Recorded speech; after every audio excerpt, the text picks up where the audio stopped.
Hey, David here, and I've got to tell you something.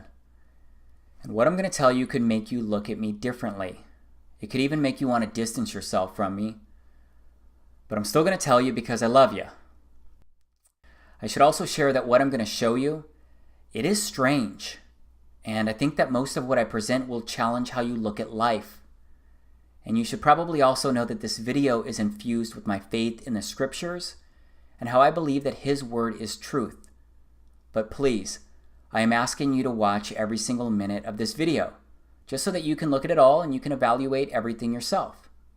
But I'm more confident about all of this stuff than ever before. And that's why I'm finally showing you this. Because it is not in my best self-interest to be vocal about any of this. Because I've got a pretty solid thing going in life right now. So I kind of look at it like, why would I want to do anything to disrupt that? I'll tell you it's because there is something burning inside of me, and it's compelled me to document this strange truth project. Also, I really feel like I just need to get my record on file. And straight up, I really want to share it with you. That's all I really have to say for now. So, let's get into it. Copyright and fair use disclaimer. This educational video may contain copyrighted material, the use of which has not always been authorized by the copyright owner. We are using this material strictly for educational purposes only. We believe this constitutes a fair use of any such copyrighted material as provided for in Section 107 of the U.S. Copyright Law. In accordance with Title 17 U.S.C. Section 107, the material used in this video is distributed without profit. The views expressed in this video are solely the views of the creator of this video teaching and not to reflect on the copyrighted material directly. Hashtag Team Yahawashai.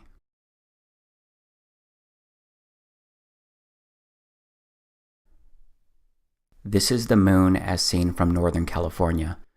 I used my Nikon Coolpix P900 to record this. It's actually pretty amazing how close I can zoom in on it. Just how clearly I can see it, even in the daylight. I can actually zoom in closer to craters to look at those if I wanted. Yeah, I've gotten pretty good at zooming in on this stuff in the sky. This is Jupiter. It's a planet, as I'm sure you've heard. It's one of the gas giants. I didn't really know very much about Jupiter or much about anything in outer space until I started recording the sky using my camera. But you can see this here. Jupiter looks really cool. It seems to have waves running through it. There's a flickering within it, and it looks a lot like a glowing light. This is Venus. Venus is the second planet from the sun. It's the second brightest natural object in the night sky after the moon. If you didn't know, Venus is a terrestrial planet, and it's sometimes called Earth's sister planet, or twin, because of their similar size, similar mass, similar proximity to the sun. Here's Venus slowed down a bit. Venus seems to have waves running through it too. Venus isn't the only object in the sky that does this though. So let's look at a few stars. This is Vega. It's the fifth brightest star in the night sky, and it's the second brightest star in the northern hemisphere, which is where I'm at in the United States. But just look at it. There are some really unique colors in there. It also looks like it's pulsing and waving and moving around inside of it. It also has these ring-looking things going around inside of it from its center to the edges. And just like Venus, Vega has some kind of dot right in the middle of it. But let's look at another star. So this is Arcturus. Arcturus looks like a disco ball with so many amazing colors flashing inside of it. Arcturus is the fourth brightest star in the sky and the brightest star in the northern celestial hemisphere. It's straight up amazing and beautiful. This is Polaris. It's also called the North Pole Star, which is also in the northern hemisphere. Notice how this star doesn't move across the frame of my camera. Remember how all of the previous objects I showed you so far, they moved pretty quickly across my lens when I recorded them. Well, as you may know, Polaris doesn't move more than a degree, and all of the circumpolar stars in the northern hemisphere rotate around Polaris. I'm curious if you've ever seen recordings of planets or stars in the night sky like what I just showed you, because there's no doubt The moon looks the same as what you've probably seen. But when it comes to planets and stars, I bet that you've primarily seen images like these. I think it's odd how different these online images look versus what I actually recorded and what I actually observed with my camera. I just wish that some of the normal observations came up at the top of some of the online searches I do. I found a lot of things odd and kind of strange and surprising recently, and that didn't start happening until this year, 2017, because I actually started looking up. I started looking at the daytime sky, started looking at the clouds and how different they can be from one day to the next. I looked at planes flying across the blue sky. I looked at the sun behind the clouds. I looked at the clouds floating across the sky, and I started paying attention to the moon in the daytime, in the nighttime. I started looking at the moon's different phases, its different colors. This is a waxing crescent moon. This is a full moon. And like I mentioned earlier, I bought a unique camera to record all of this. It's the Nikon Coolpix P900.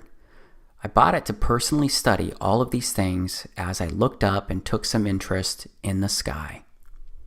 And my interest in the sky and my studies, they led me to look into the missions in outer space. First, I looked into the Apollo missions to the moon. Then I wondered why we hadn't been back to the moon in 45 years.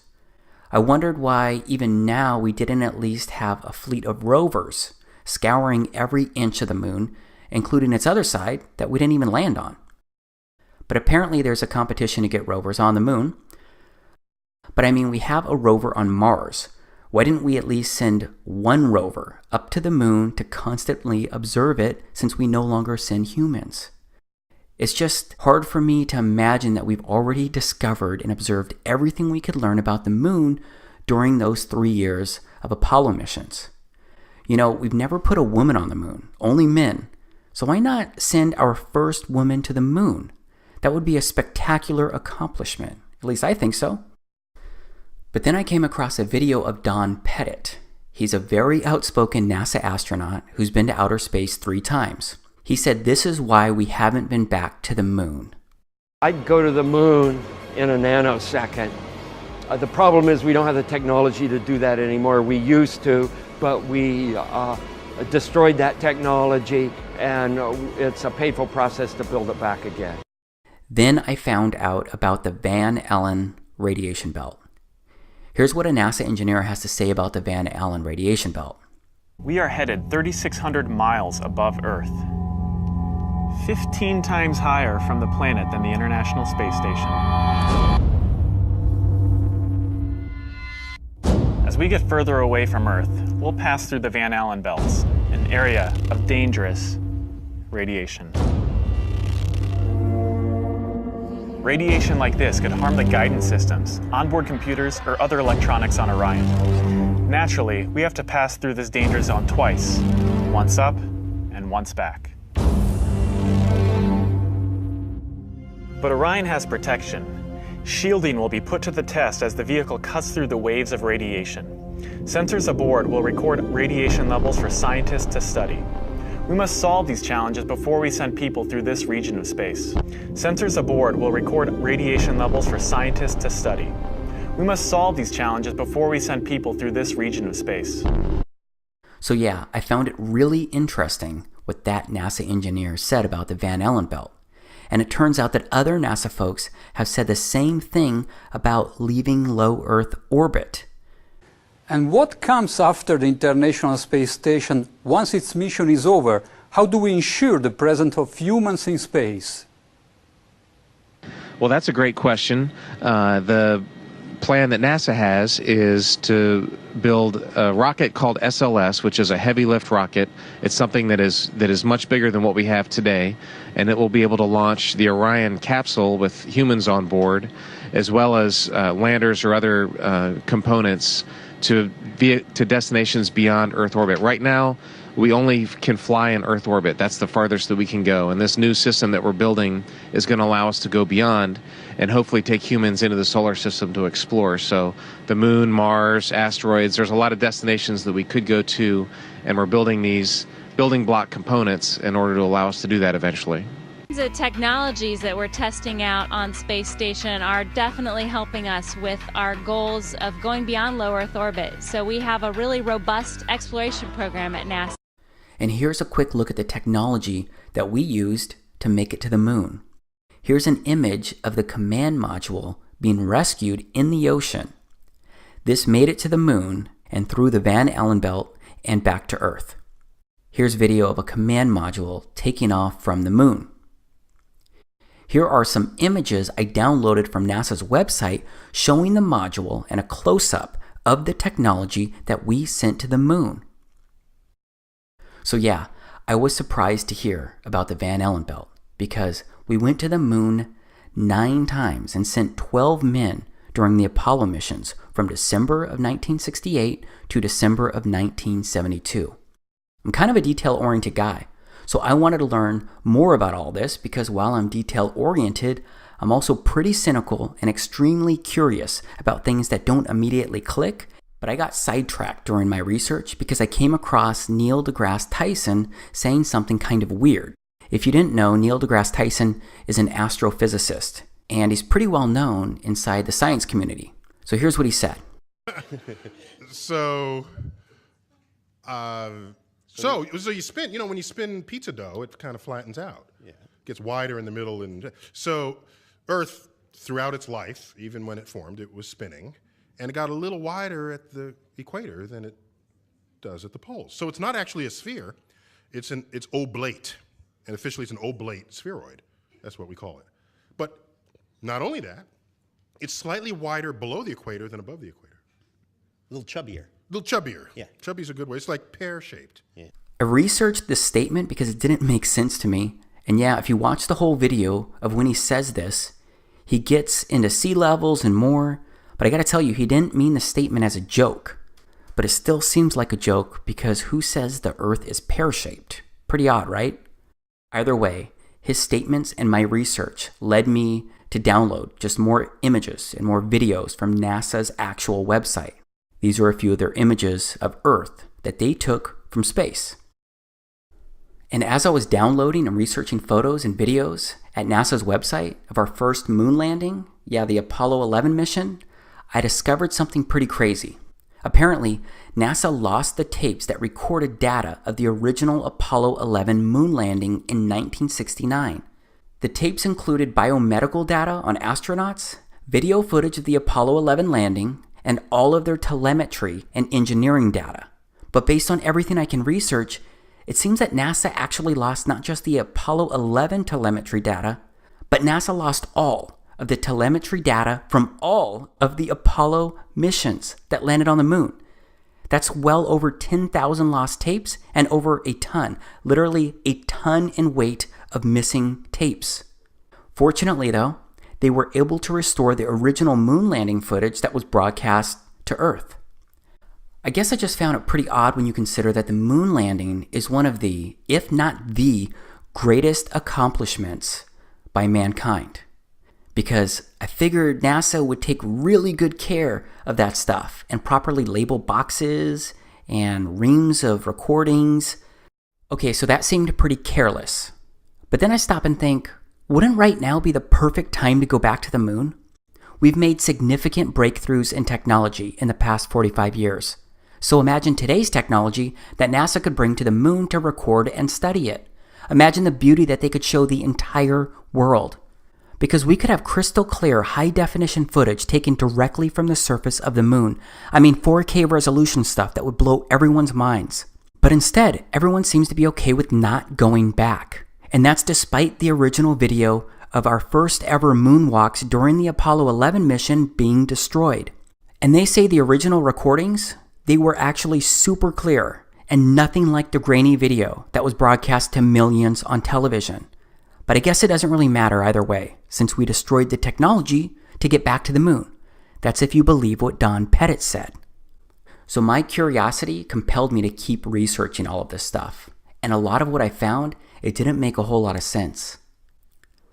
Like, why does it look like this flag is flapping or blowing in the wind? And this module taking off looks pretty weird to me. So yes, A lot of the moon landings and stuff surrounding outer space can come across as odd. And yeah, maybe each odd thing can be explained away. It's just that when I look at all of the oddities as a whole, it's a bit creepy. And I say creepy because someone I know and someone I love once said this stuff was creepy when they started looking into it. And all of this creepy stuff made me want to keep researching and keep asking questions. But I ended up asking one question that can get you labeled as a nutcase. It's a question that makes people laugh at you. It's a question that I bet you've already seen coming as you've been watching this video. And that question is, did we really go to the moon? I'm sorry, Jay. I'm sorry. I could see how that would affect your Christmas. I made that whole thing up. What? I'm sorry. I guess I just wanted to seem interesting. I guess there's a real danger of that on this show. But there's a pressure. Well, yeah, people come out and they've run out of anecdotes, and they just start making stuff up. Yeah. Like that Neil Armstrong guy. Have you seen him on the talk shows? Neil Armstrong, you mean the first man to walk on the moon? Talk about a fish story. Yeah. Man, and they're buying it. Oh, yeah.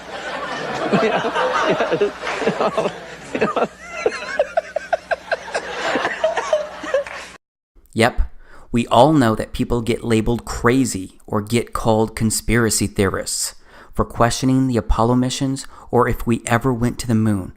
But please stay with me here, okay? I promise that I've really given this a lot of thought, and I've considered how something like this could actually happen. And since we no longer send people to the moon, I started looking into other info and footage surrounding outer space. And I found some interesting things there too. This is Gemini 4 that was completed in June of 1965. That was well before the Apollo 11 mission. This is the first American spacewalk recorded using an 18mm lens camera, and it recorded at 6 frames per second. But straight up, this looks like stop motion video to me. Back to what's odd. And it's that I can't find any other video of astronauts turning their helmets. A turning helmet appears to be only happening during this first ever spacewalk. Because the thing is that my research showed that the helmets couldn't turn or swivel because they're fixed to an airtight ring base. And once the suit is pressurized, it all becomes extremely stiff. And I don't see the helmet turning again in any of the video for this spacewalk or any others. But there's a lot of footage available that's been taken from the International Space Station, the ISS. This is it here. Of course, a lot of live interviews and videos have been done and recorded from the ISS, and that's resulted in a lot of footage to look at. First, and this one's just kind of really funny to me, it turns out that there's a lot of weird-looking hair on the space station. It's like the hair is gelled or hairsprayed up, like straight up, and it's not supposed to move. Why not just let it flow and showcase its weightlessness? Maybe it would get in the way, but there are also ponytails and such, right? You look like you're in a studio, maybe in Omaha, Nebraska or something. The shot is so clear. Is this a hoax? Are you really in space still? See the hair? Okay, this is a good place to freeze for a moment and transition, because things go from questioning weird hair to deeper levels of strange. See the hair? I don't know. We're going to have to do something for you. Yeah.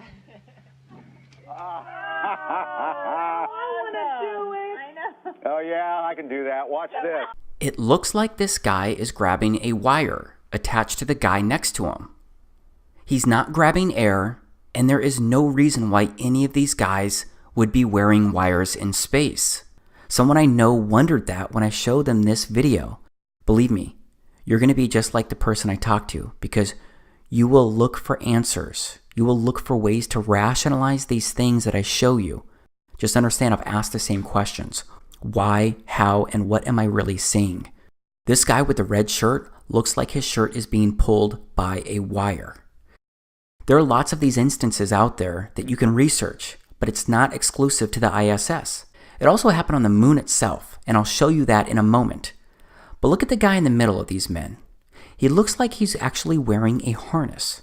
This was a live interview with Boise State, and look at how awkward this is. Look at this astronaut who turns with his back to us. Pay attention to his back heels. It seems like there may not be enough slack, so his heels stay off the ground. Okay, maybe that's hard for you to believe or see, but look at this awkwardness. This astronaut looks like he's being yanked up by a cable. So how does he get up like this on his own? I mean, the other astronaut did not pull him, but it looks like he was lifted by some external force outside of him, and it's not the guy next to him. Straight up, it appears that these astronauts are attached to cables or some kind of harnesses at times, because it pulls the astronauts in unnatural ways.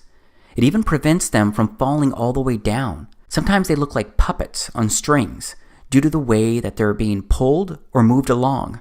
But how else could they be doing this? Well, it could be more special effects and likely something called augmented reality and or green screens. And this is what it looks like. This is an actual video that NASA did. They meant to do this. This is an example of augmented reality. And then there are chroma key screens. So outside of green screens, there are also blue screens.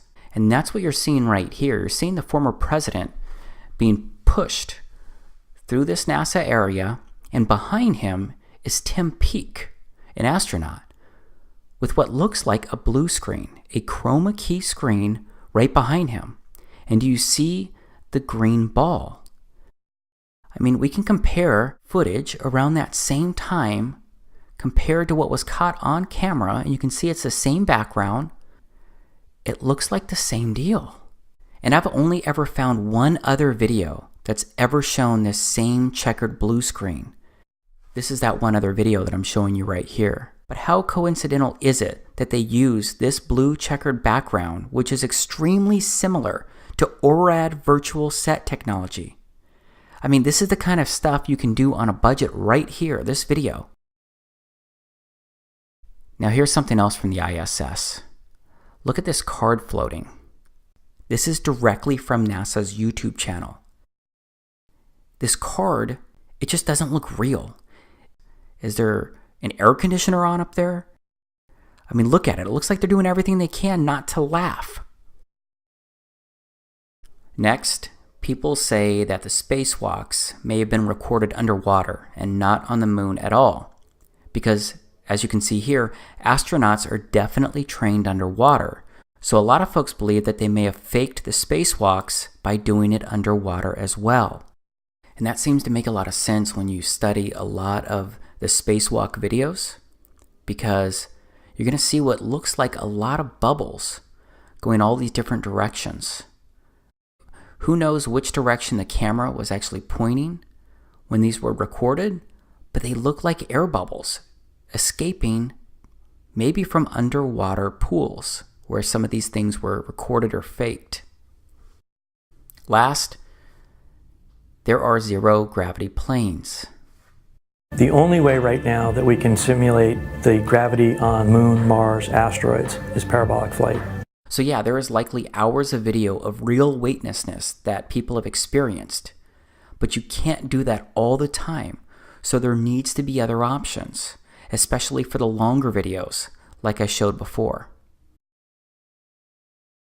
Okay, this is a time-lapse video of Earth recorded from the ISS. But I want to step off the space station right now. I want to look at the Apollo 11 crew's first public appearance after returning from the moon. It was our pleasure to have participated in one great adventure. It's an adventure that took place not just in the month of July, but rather one that took place in the last decade. We all here and the people listening in today had the opportunity to share that adventure over its developing and unfolding in the past months and years. It's our privilege today to share with you some of the details of that final month of July that was certainly the highlight for the three of us of that decade.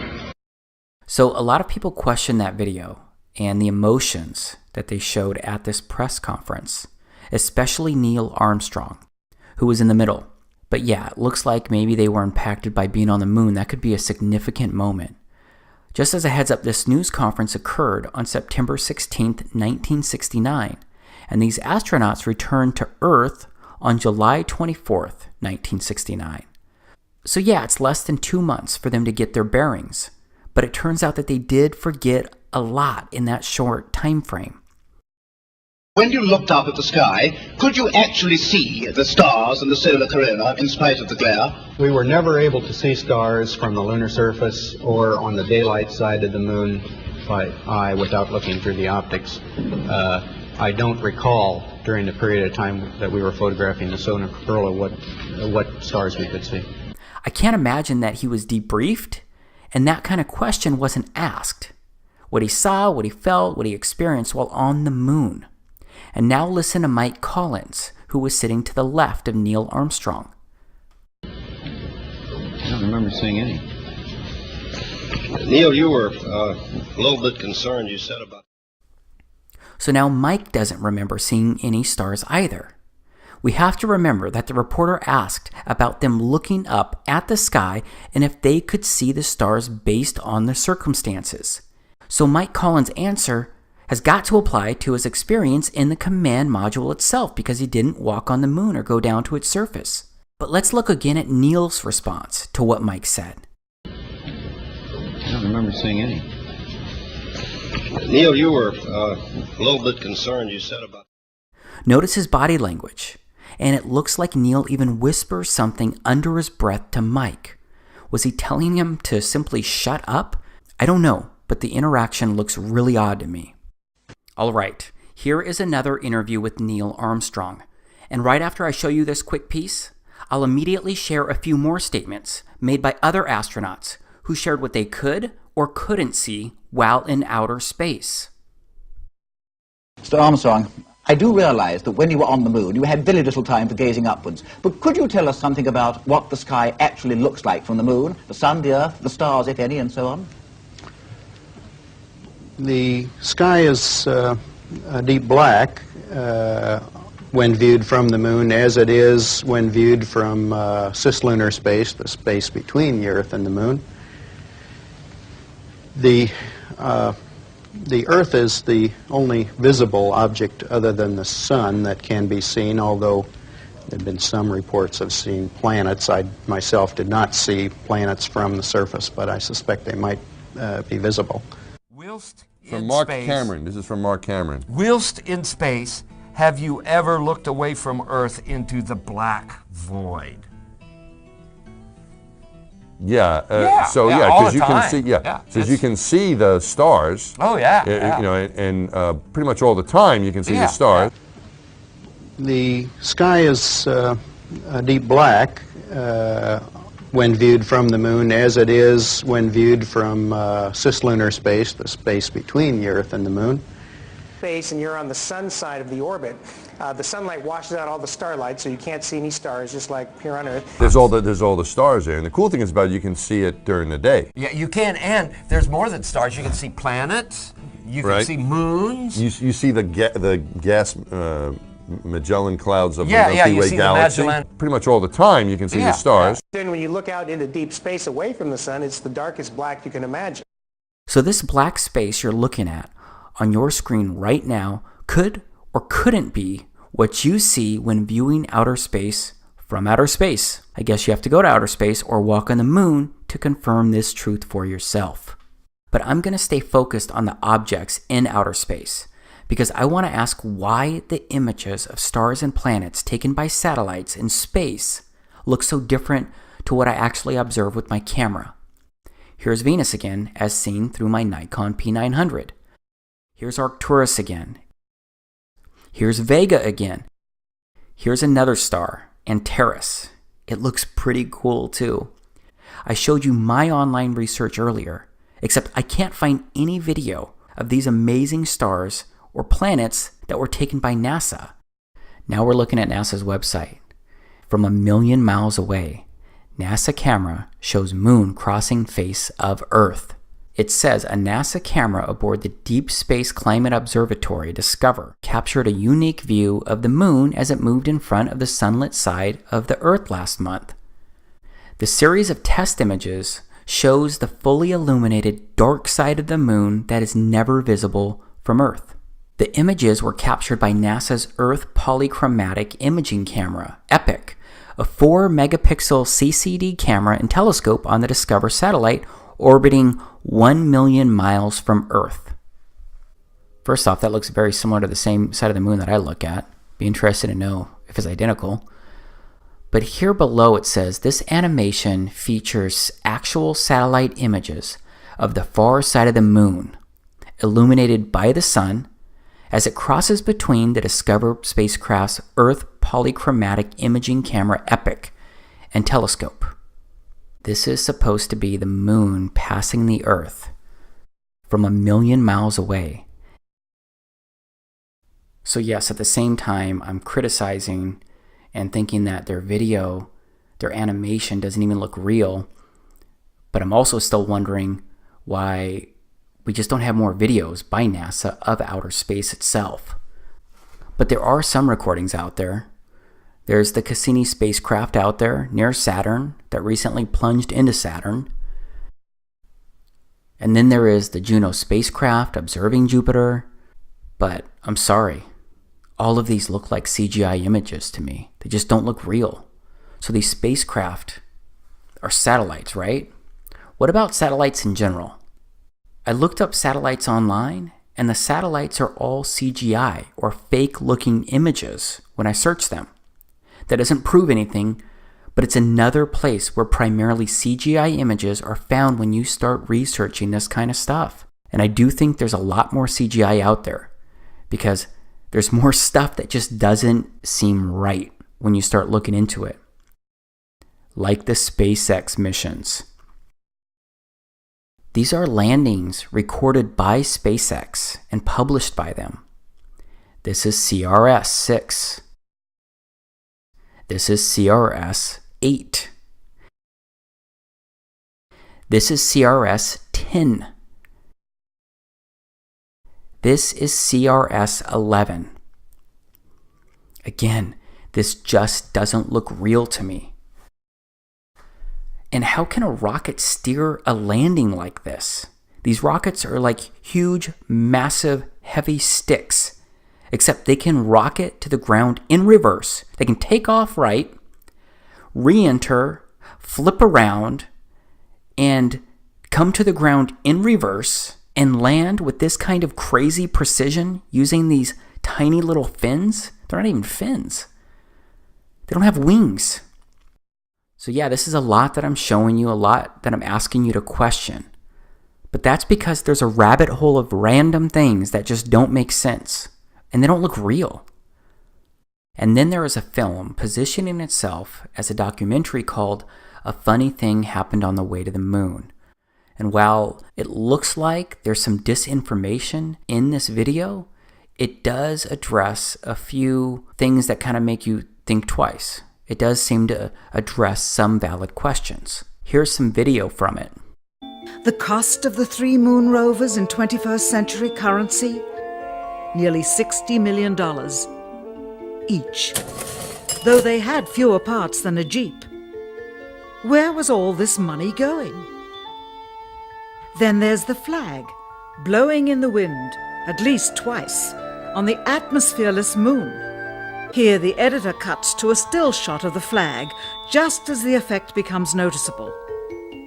Here it is unchecked. This rare clip, attained decades ago, was never re-released with the inevitable increase in experience and scrutiny.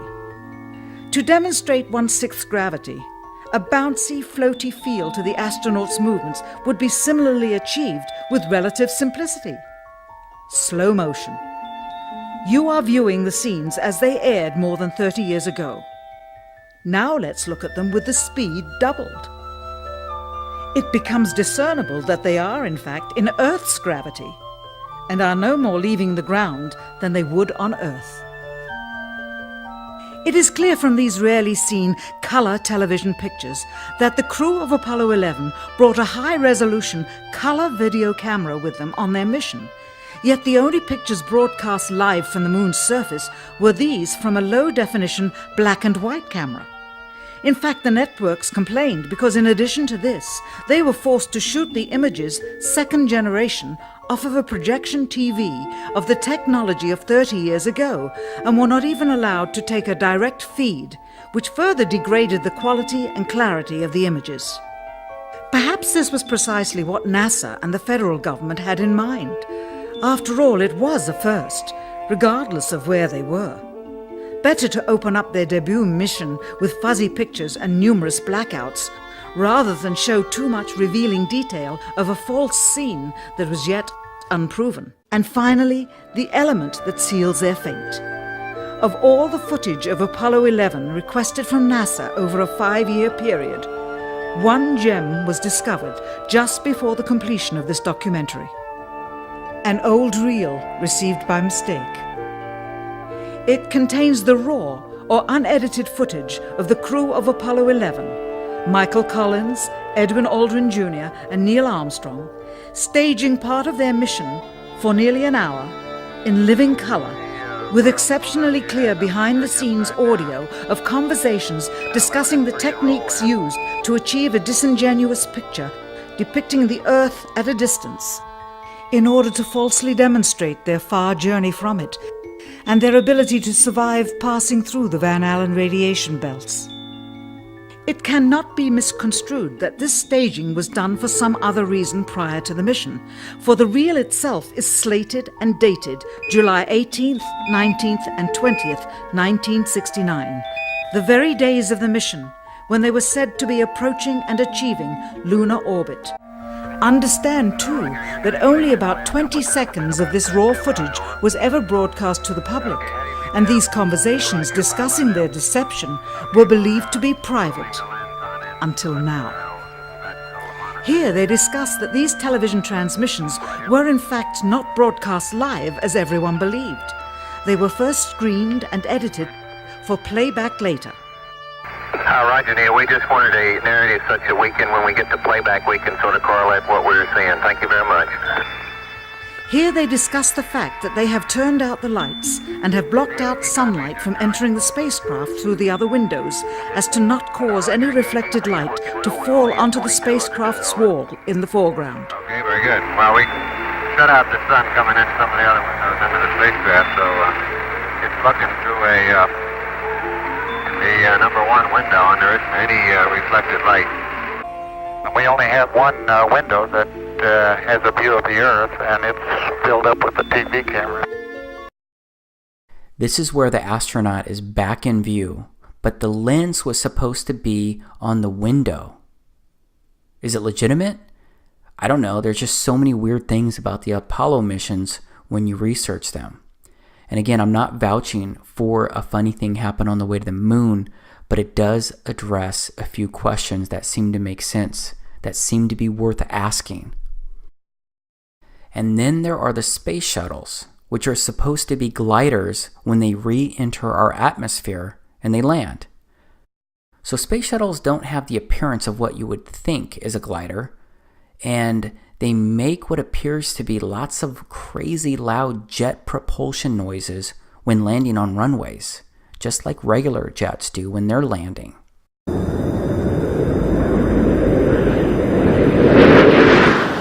Commander Charlie Hobart flaring up the shuttle's nose for landing, and so you can see the main gear of in place. And since we're talking about jet propulsion, let's go back to the moon for a moment, because some have pointed out how there's no crater underneath the lunar module landing. The jet propulsion would have likely created a crater, or at least some type of big marking from its landing. There isn't any dust anywhere though, not even on the legs or feet of the module. I would think that some kind of dust or rocks should have been blown around from the lunar module landing on the moon. Keep in mind that the module had a 10,000-pound thrust engine, except it seems to have left no disturbance underneath it. Also, Neil Armstrong is sitting on top of that engine when it's initially landing on the moon, but he's heard clear as day when they're landing. 60 seconds. Lights on. Forward. Forward. 40 feet down, 2.5.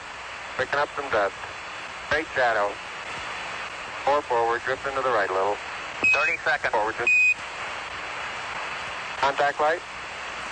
Okay, engine stop. We copy you down, Eagle. Listen, Tranquility Base here. The Eagle has landed. There just seems to be so many questionable circumstances involving NASA. And yeah, this next one, I'm talking about the Space Shuttle Challenger of 1986 that exploded soon after takeoff.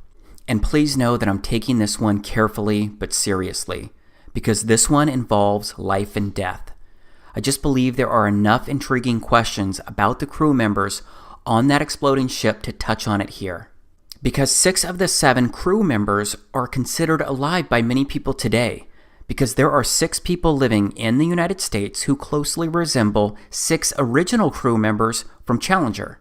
The Challenger's commander was Francis Richard Scobie. Today there's a Richard Scobie who is CEO of a Chicago marketing company.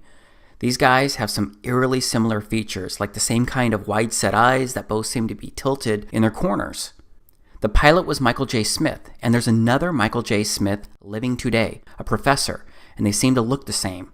Same smiles, it looks like the same teeth inside those smiles, both have blue eyes, and more. One of the mission specialists was Ronald McNair. It turns out that he has a brother named Carl, who's living today, and they look like they could be twin brothers. Another mission specialist was Ellison Onizuka. He also has a lookalike brother still alive today, and his brother's name is Claude. Another mission specialist was Judith Resnick, and there's a Yale law professor with similar features and identical name living today. And then there was the teacher Sharon Krista McAuliffe. Well, there is a Syracuse professor named Sharon A. McAuliffe who looks a lot like the original crew member with the same first name and last name. Again, I do not take sharing this information lightly, because it is a serious thing when you question if people may have really died. So I don't know about this for sure.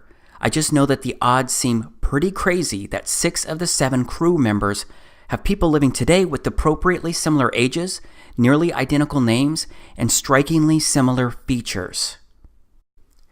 And what about the fact that we're now planning to send humans to Mars, and we want to colonize it? So forget about inhabiting the moon, which would be way easier because it's way closer and we've already put people on the moon, but instead let's go inhabit Mars, which is much further away and way harder to get to. So everything I've shared so far, to me it's really bizarre and odd. Much of it doesn't add up, if you ask me, but still, many of you will find explanations. There's a lot of info out there, but based on what my eyes have seen, based on using my own personal logic, even if I wanted to eliminate half of the things I just showed you as untrue, I simply can't explain away the other half as untrue, because there is too much that just doesn't make sense in my head. But after looking over all of the information and evidence surrounding our explorations into outer space, the moon landings, and what science teaches me about it all, based on what I can actually observe and prove myself, I'm now at the point where I don't believe we ever went to the moon. I don't believe we've gone to outer space in the way that they tell us. I don't believe an International Space Station is orbiting the Earth. I don't believe it's possible. And there are many more extremely compelling reasons why I believe this, beyond the limited information that I've presented so far here. Of course, I promise to show you much more here, but I want to pause before moving on, because this information may be new to you, and that can make it hard to believe or even consider. You may be laughing at me right now, or wondering when Dave lost his mind and went full conspiracy theorist. I used to think that it was crazy before I started researching all of this. But what if it was possible? What if what you've been told was not the truth? Or maybe it was full of half-truths? Would it be the first time that someone lied to you? Would it be the first time that your government lied to you? It's easy for me to say that, especially when you may be thinking the opposite. But no matter what, I'm the one making these claims, so I need to present more information to show how all of the pieces could fit. So please just stay with me here, because we've barely touched the first layer of how odd and bizarre things may really be.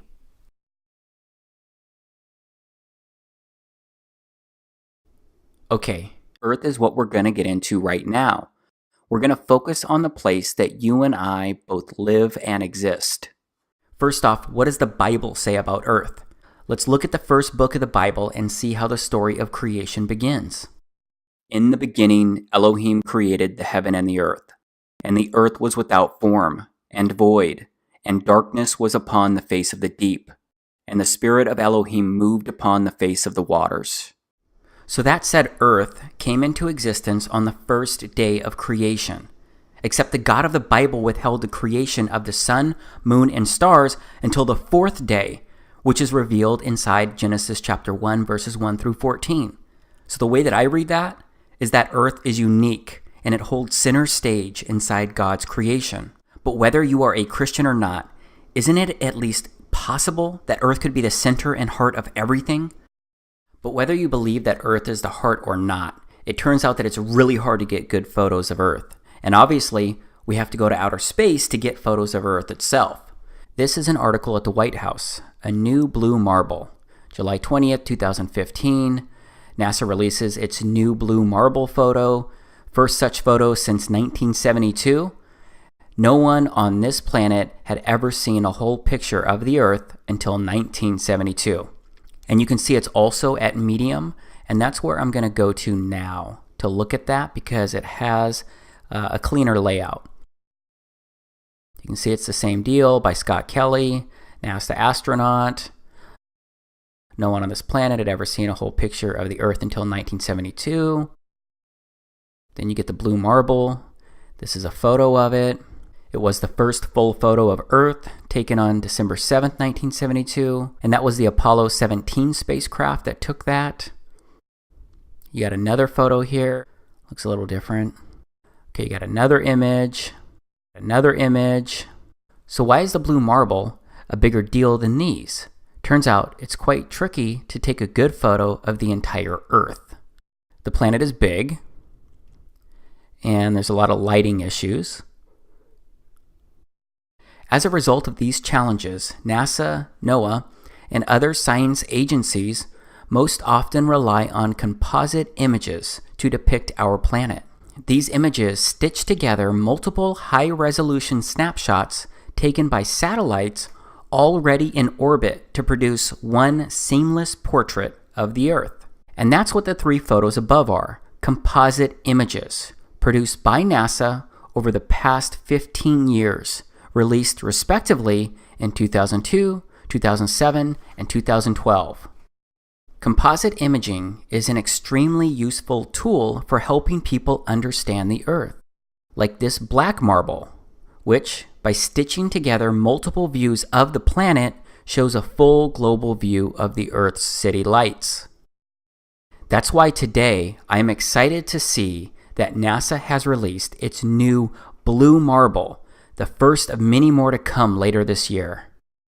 The blue marble is the first fully illuminated snapshot of the Earth captured by the Discover satellite. It looks like it's a joint NASA, NOAA, and U.S. Air Force mission. And there's a guy who's famous for doing these composite images and manipulating data and putting it all together. And this is the guy right here. This is from NASA's website. It's an interview. Data visualizer and designer Robert Simon. And they ask him, what do you do? And what is most interesting about your role here at Goddard? How do you help support Goddard's mission? And he says, my role is to make imagery from Earth sciences data. I turn data into pictures. I look for new interesting events that NASA satellites have seen or that are hidden in the latest data to find anything interesting that shows off NASA's unique capabilities. Finding things is the fun part. I rely on engineers and scientists to produce the data. Okay, they ask him, what is the coolest thing you've ever done as part of your job at Goddard? And he says, the last time anyone took a photograph from above low Earth orbit that showed an entire hemisphere one side of a globe, was in 1972 during Apollo 17. He also says by 2002, we finally had enough data to make a snapshot of the entire Earth. So we did. The hard part was creating a flat map of the Earth's surface with 4 months of satellite data.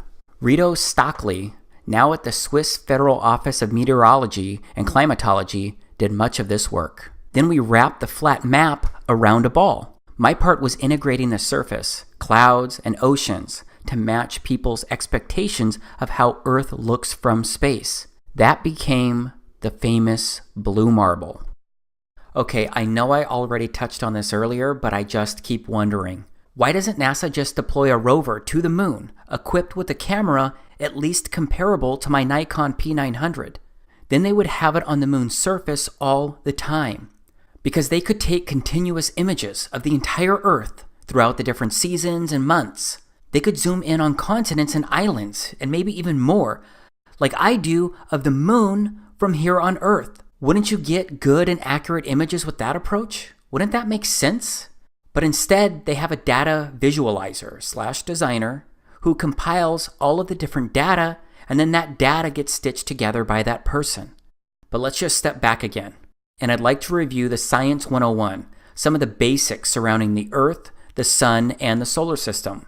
I'm talking about the basic info that we're all taught about Earth, the Sun, and the solar system, and how they all move and work. First, the Earth rotates eastward around an invisible line known as its axis. And I've actually got some video of the Earth spinning provided by NASA.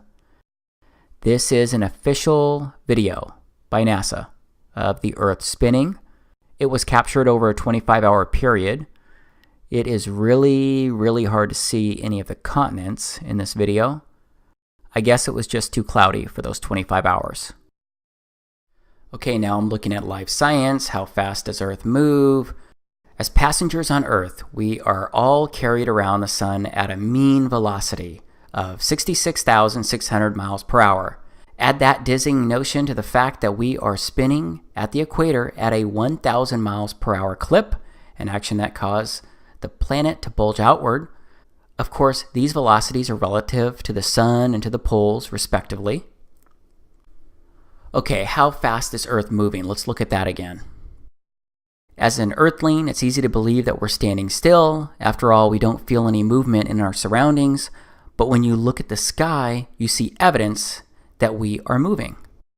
Okay, how fast are we spinning? I just went through this, but it's interesting to see another source, and it talks about depending on where you're located, right? Sun and galaxy move too. To blow your mind even more, the sun has an orbit of its own in the Milky Way. The sun is about 25,000 light years from the center of the galaxy, and the Milky Way is thought to be about 100,000 light years across. We are thought to be about halfway out from the center, according to Stanford University. The sun and the solar system appear to be moving at 200 kilometers per second, or at an average speed of over 500,000 miles per hour. The Milky Way too moves in space relative to the other galaxies. In about 4 billion years, the Milky Way will collide with its nearest neighbor, the Andromeda Galaxy. Everything in the universe is therefore in motion. Now let's go back to the Live Science article. How fast does Earth move? Let's touch on the velocities and why we don't feel them. The reason we don't feel the rush is the same we aren't pinned to our seats while in an airplane moving at a constant speed.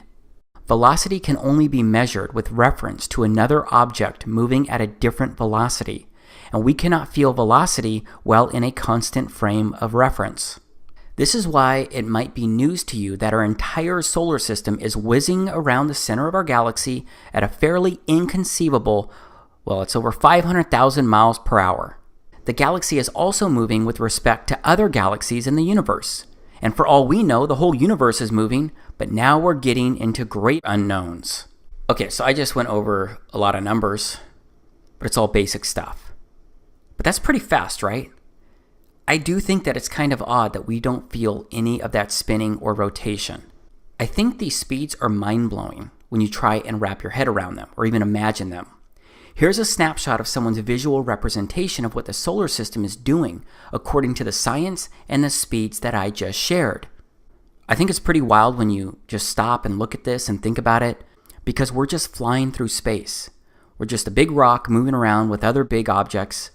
I do find it interesting that we're taught all of this as fact, except there are a lot of great unknowns, and all we have are primarily CGI videos and composite images to look at and review.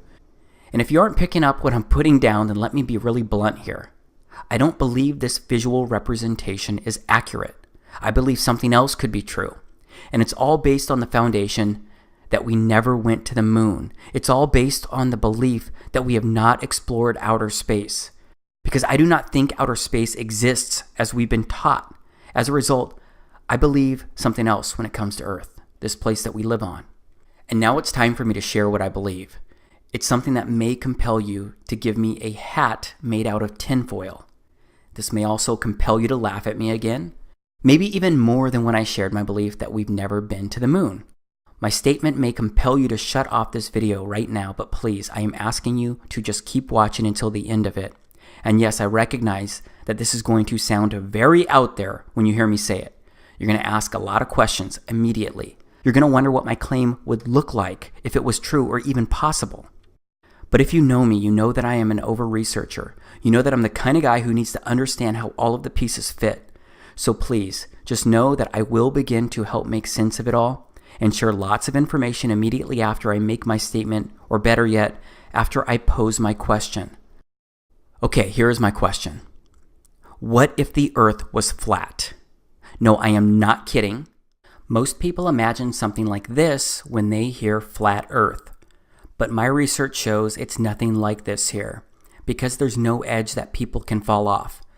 It doesn't really look different than anywhere you've ever visited on the Earth. Again, I know this is an out there statement, but I promise I will provide detailed information on how this could work and what it could look like. I'll also share a map with a full breakdown.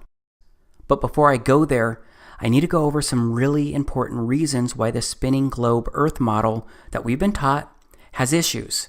It may be stuff that you've questioned before, and it probably includes stuff you haven't considered. Yes, we're looking at this again.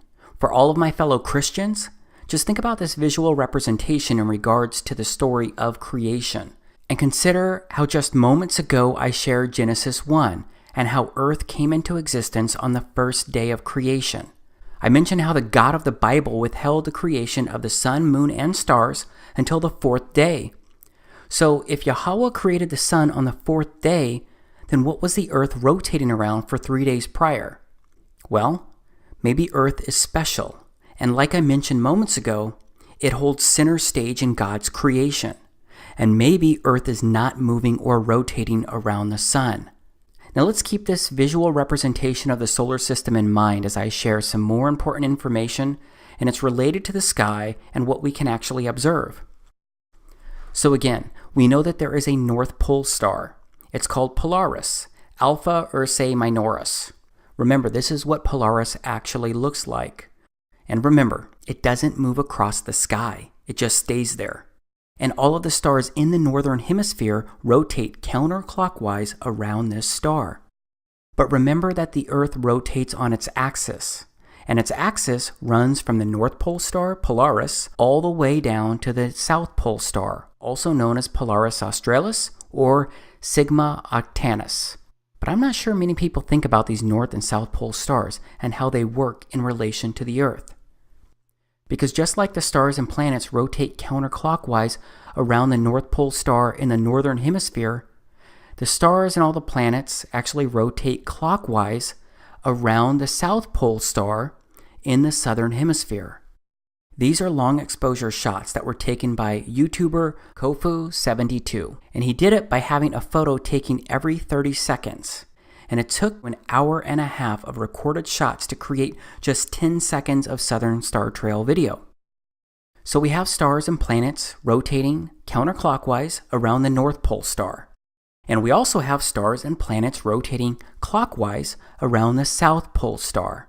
Except Earth and our solar system is supposed to be flying through space like this. But the North Pole star never moves above the Earth, and all the stars rotate around it. And the South Pole star stays in place below the Earth, and all the stars rotate around it the opposite direction down there. That's what the North and Southern star trails show us, and that's what we can actually observe when standing on Earth. So this makes me wonder, why do the stars that we can see in the northern and southern hemispheres stay aligned with the Earth as it spins? Why does everything in the sky, outside of the sun, moon, and wandering stars, why does everything else stay fixed on us and rotate around us from two very specific points on Earth? Well, I believe it's because we're special and we're the heart of everything. Straight up, I believe we've been told many untruths, and very shortly I'm going to show you how I believe all of this could actually work. Because isn't it strange that you feel none, I mean none, of the Earth's rotation? That's anywhere from 700 to over 1,000 miles per hour. Those are ridiculous speeds and you feel nothing. Or what about the other speeds that are allegedly happening right now? Like the Earth rotating around the sun, or the solar system speeding at over 500,000 miles per hour. As humans, we can perceive movement. Our senses tell us when it's happening, even when we're in a car speeding down the highway, or when we're in an airplane, not just during takeoff and landing.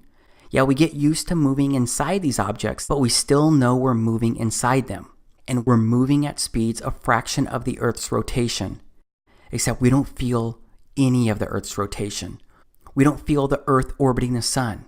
We don't feel any speed. We don't feel any movement of the solar system itself. This is important, and many people just brush it off. You may be doing that right now, because again, we're told that we can't feel it because we're moving with the spinning Earth. We're told we're used to it. Yet our senses can and should be trusted, and if we're honest with them, they'll tell us that we're not moving at all. I believe it's that simple, but it's really hard to believe because it's not what we've been told since birth. But what about before birth? What do books that have been around for thousands of years say about all of this? Well, did you know that the scriptures consistently speak of an immovable, established earth? There are a lot of verses that are pretty explicit about this. So let's take a look at some of those verses right now. First, let's look at the beginning of Job 38. This is where Yahweh confronts Job about the way that Job was questioning Yahweh. Then Yahweh answered Job out of the whirlwind and said, "Who is this that darkeneth counsel by words without knowledge? Gird up now thy loins like a man, for I will demand of thee, and answer thou me. Where wast thou when I laid the foundations of the earth? Declare if thou hast understanding. Who hath laid the measures thereof, if thou knowest? Or who hath stretched the line upon it? Whereupon are the foundations thereof fastened? Or who laid the cornerstone thereof? When the morning stars sang together, and all the sons of Elohim shouted for joy? Or who shut up the sea with doors, when it brake forth, as it had issued out of the womb? When I made the cloud the garment thereof, and thick darkness a swaddling band for it, and brake up for it my decreed place, and set bars and doors, and said, Hitherto shalt thou come, but no further, and here shall thy proud waves be stayed. Hast thou commanded the morning since thy days, and caused the dayspring to know his place, that it might take hold of the ends of the earth, that the wicked might be shaken out of it? It is turned as clay to the seal, and they stand as a garment." So Yahweh speaks of foundations, and the foundations of the earth being fastened, and a cornerstone being laid. He speaks of the ends of the earth. Yahweh, the God of the scriptures, basically says to Job, "Who are you to question how anything on earth works when you weren't even there when I created this place?" I gotta say that this feels very similar to today, because it seems like everywhere I look, I see mankind giving explanations about how Earth works and how the solar system works, along with how everything works that actually came into existence around us. And those theories are basically presented as facts. So I think these verses from Job should be deeply considered as I continue, because I'm going to read a few more verses that speak of the earth being fixed and seemingly flat. This is 1 Chronicles 16:30. "Fear before him all the earth. The world also shall be stable, that it be not moved." This is Psalms 93:1. Yahweh reigneth, he is clothed with majesty. Yahweh is clothed with strength. Wherewith he hath girded himself, the world also is established, that it cannot be moved. This is Psalms 96:10. Say among the heathen that Yahweh reigneth. The world also shall be established, that it shall not be moved. He shall judge the people righteously. This is Psalms 104:5.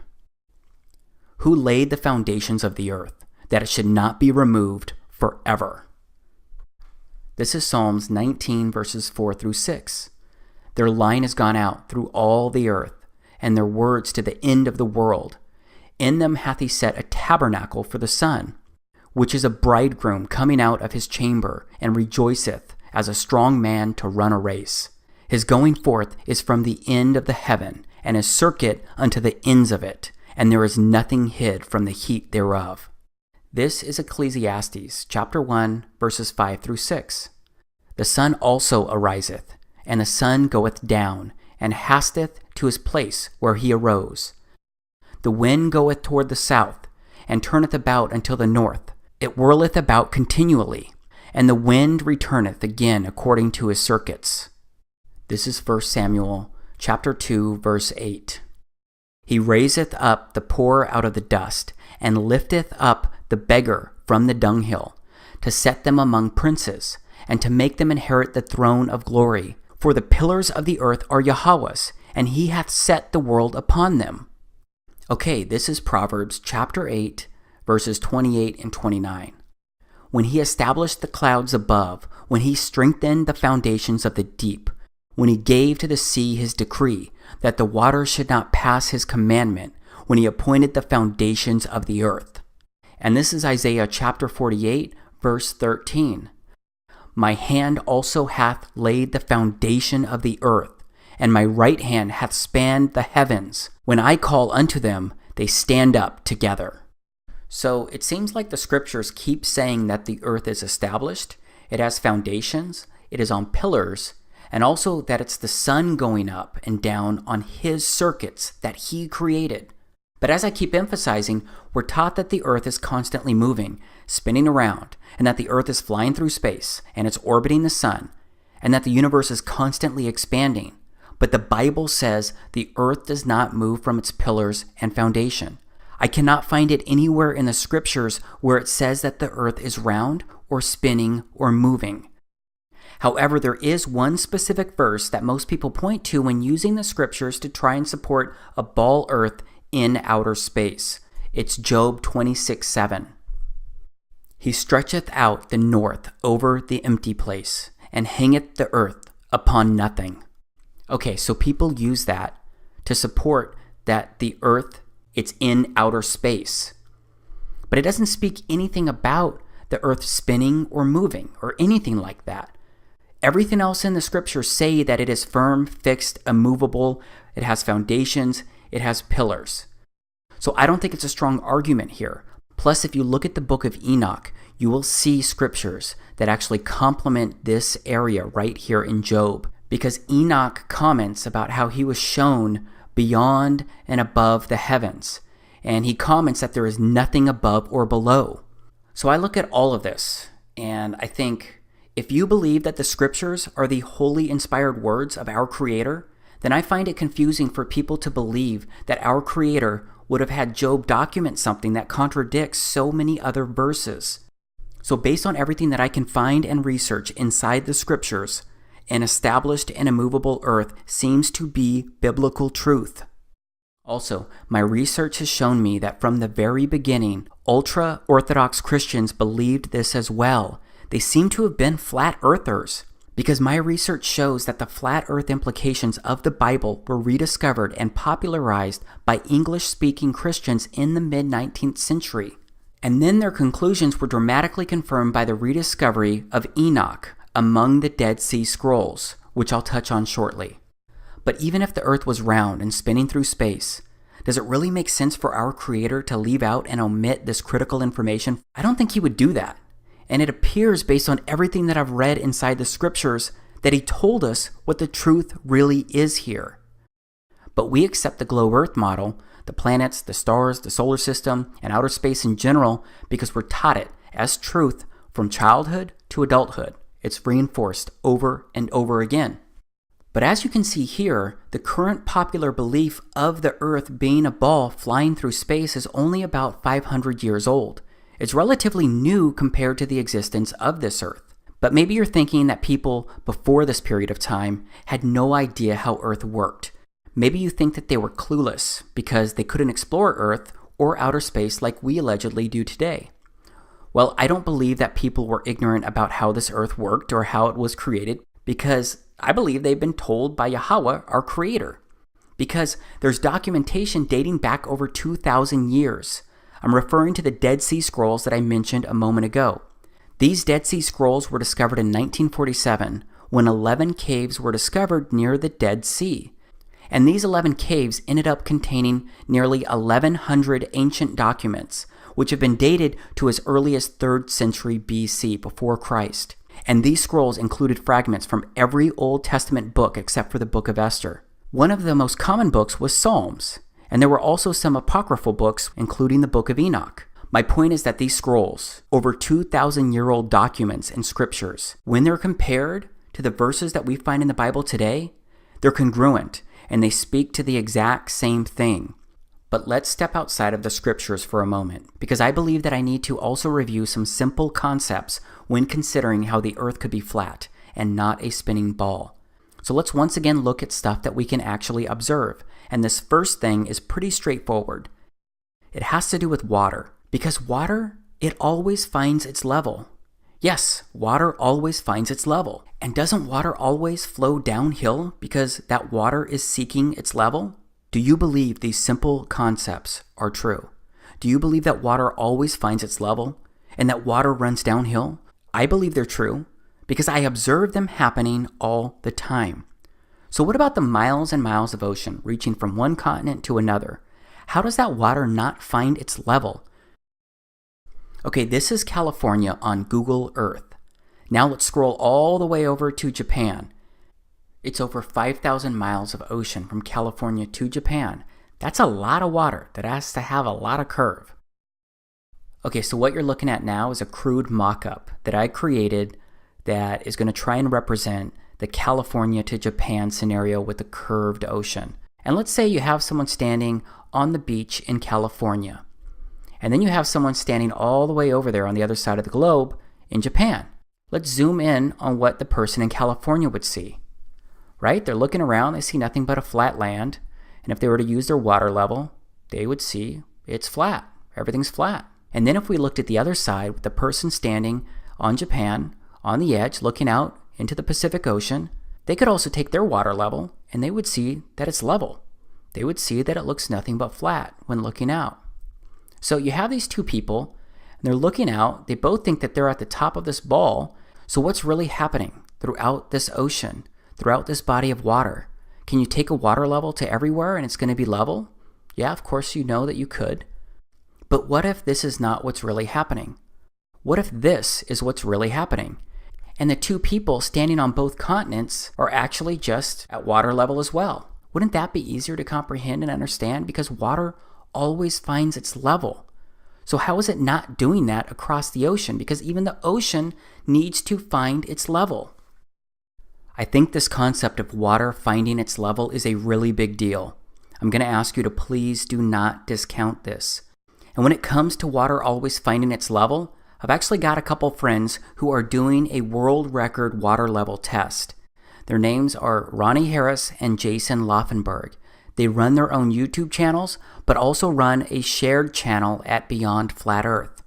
And while I don't agree with everything that they've ever shared, we do agree on a whole lot, especially the Earth being flat. And I'm grateful to them because they've helped me discover and research so much. So they're going to do a world record water level test, which I'm fully supporting. It's going to be pretty simple with a total of 3 miles worth of hoses. Obviously, it's going to have some water, a surveyor, and a bit more. So just go to YouTube and search World Record Water Level Test to learn more about it or even support it. Now let's keep moving along because I want to talk about gravity. Because we're told that gravity is what makes much of this happen, right? And gravity must exist, and it must be true for the ball Earth to exist. So what do we know about gravity? Well, here's what one of the most popular leaders in science says about gravity. What is gravity? You have no idea. Okay, next question. Wow. No, here's the difference. We can describe gravity. We can say what it does to other things. We can measure it, predict with it. But when you start asking, like, what it is, I don't know. So to say, what is it? I think Einstein, in an Einsteinian answer, we would say gravity is the curvature of space and time. And objects will follow the curvature of space-time, and we interpret that as a force of gravity. That's probably the best answer I can give to a what is gravity question, or why is there gravity. That's the best I can do there. I think that's a good start. And I can also say that Einstein noted that matter tells space how to curve. Space tells matter how to move. Okay, are you confused yet? Apparently, I need to be an astrophysicist to understand or attempt to explain gravity. But if you zoomed in on the Earth from outer space and looked at the edge of the Earth, then you could see some really interesting stuff. You would see people standing sideways or even upside down. You would see mountains with the water rushing in startling directions. Remember, NASA could have and could still show us these types of videos by having a camera like mine on the surface of the moon. They could easily zoom in on the side of the Earth like I zoom in on the side of the moon. Then they could show mountains and more on their sides or even upside down. So yeah, I've tried to wrap my head around gravity. Maybe my brain is just too simple to try and understand it though, especially when I picture it working the way it's supposed to work all around the Earth. Because this is literally how it would look. Water flowing upside down, people standing upside down. Except we all picture ourselves upright on top of the ball Earth. Everyone always imagines they're standing at the top of the ball, but not everyone can be standing at the top of the ball, right? And it turns out that there are other explanations surrounding gravity. So I'd like to show you some of that right now. All right, so this is a balloon filled with half helium and half air. It's not going anywhere. It's not going up or down. It is just floating. So gravity, it holds people, buildings, and these miles and miles of oceans that I mentioned earlier. All of it gets held to the Earth's surface because of gravity. But it can't actually pull down this balloon that's filled with half helium and half air. And then what about this balloon that just floats off into the air? But then what about these balloons? They just go straight up as well. Gravity is not pulling on these. So it seems that gravity is not very consistent. These are a few more examples of things being dropped, obviously into water, and how they're reacting.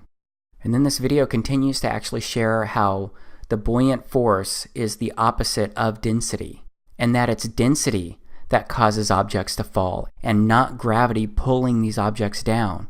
Here are some more examples. But let's move beyond gravity for a moment, okay?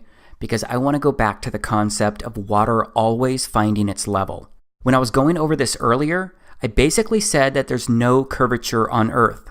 And I bet that curvature is not something you have actually observed using your own eyes. But it's something that we're supposed to believe exists because we've all been told it's there. But how many people really think about this? So where can you see the curvature of the Earth? You should be able to detect the curvature of the Earth from an aeroplane at a cruising height of around 35,000 feet.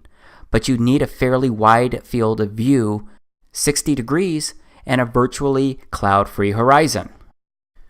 So this is what you would see when rising in altitude. This video was actually recorded by people using balloons. And in some instances, they were looking for the curvature of the Earth. As you can see, there's no curvature. Except you can see because of the lens, sometimes it distorts the Earth and it makes it look like there's curvature. And again, that's just the lens. I'm going to go over that in just a moment. But what is the math behind the curvature? This is the math that somebody did right here. And you can see here that it's a spherical trigonometry of a sphere with 4,000 mile radius.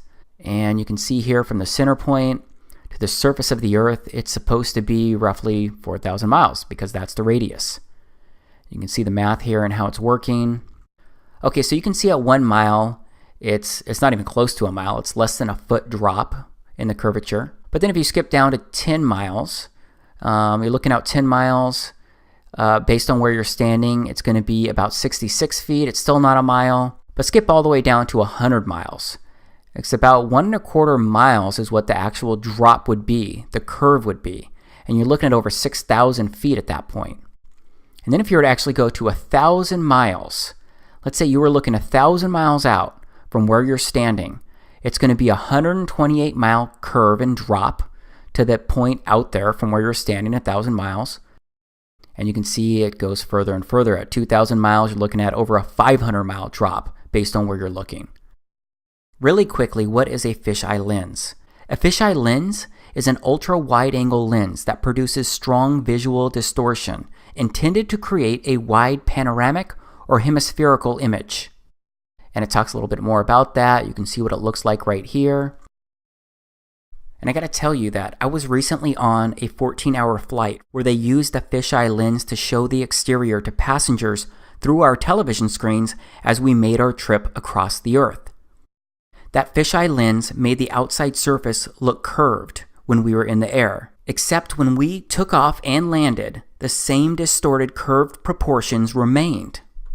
And speaking of airplanes flying great distances, do planes constantly have to steer downward toward the Earth? Remember, they're covering a lot of distance and a lot of curvature in a very short amount of time.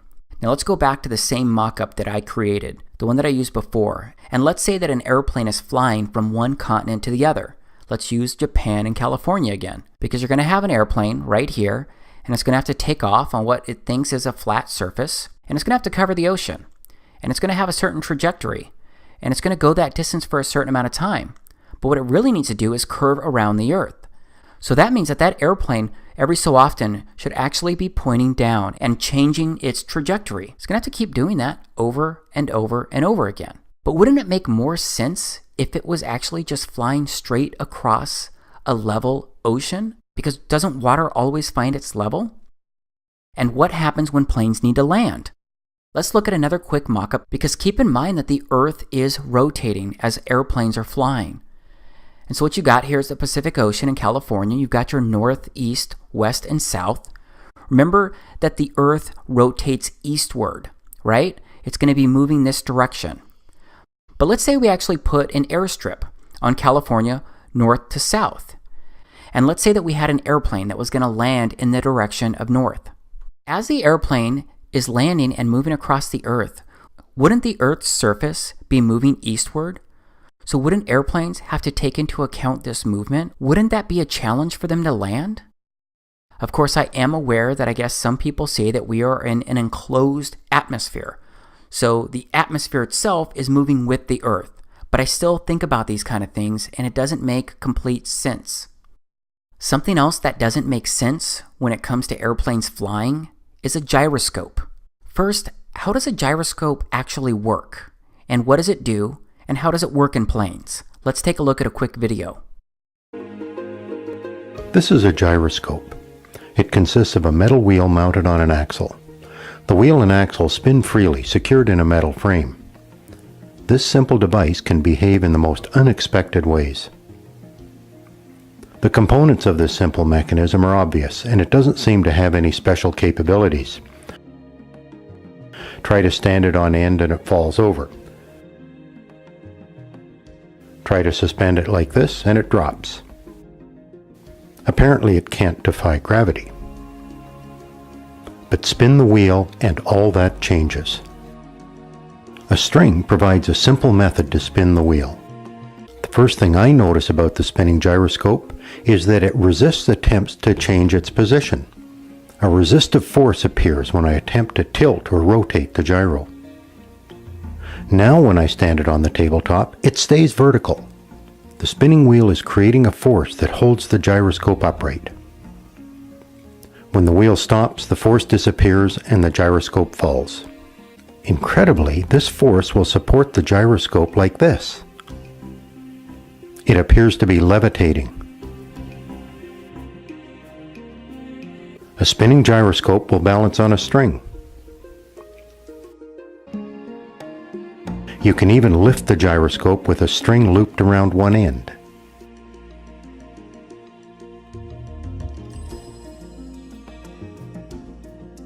This interesting behavior is difficult to explain. Physicists have determined that a rotating wheel has angular momentum, similar to the momentum that a stone flying through the air has. To change the direction of the stone requires a force. Similarly, changing the orientation of the rotating wheel requires force. The spinning wheel prefers to stay oriented as it is, and it resists any attempt to change that orientation. The fact that gyroscopes will maintain a particular orientation in space is very useful. In modern aircraft, an inertial guidance system uses spinning gyroscopes to monitor and control the orientation of the aircraft. The gyroscope is suspended in a special cage that allows it to maintain its orientation independent of the aircraft's position. If the aircraft rolls, electric sensors and contacts connected to the gyro send information to the pilot about the aircraft's orientation. Now let's go back to my previous example of flying from Japan to California and consider a couple other items. Remember, it's over 5,000 miles of ocean from Japan to California. And the curvature math says that with right at 4,000 miles of distance, there will be right at 4,000 miles of curvature from your starting point to the ending point, assuming that you're actually traveling 4,000 miles of distance. So with that in mind, let's look at my previous mock-up. Here's the airplane taking off, and remember, the Pacific Ocean must be curved based on what we're taught. So the airplane flying across these thousands of miles would need to keep pointing down due to the 5,000 miles of distance and thousands of miles of curvature below. So how can a gyroscope be properly calibrated on a globe Earth when there are thousands of miles of curvature? How does it work when the Earth is always spinning? Is the gyroscope constantly correcting itself? Is it constantly resetting itself? Is it constantly stopping and recalibrating itself? It just doesn't make sense to me when I look at everything and how it works. And here's something interesting that I found at NASA's website. It's a NASA reference publication from the late 1980s about the derivation and definition of a linear aircraft model. Let's go through this. There's a lot of math, but toward the end on page 30, the first sentence in the concluding remarks say, "This report derives and defines a set of linearized system matrices of a rigid aircraft of constant mass, flying in a stationary atmosphere over a flat, non-rotating Earth."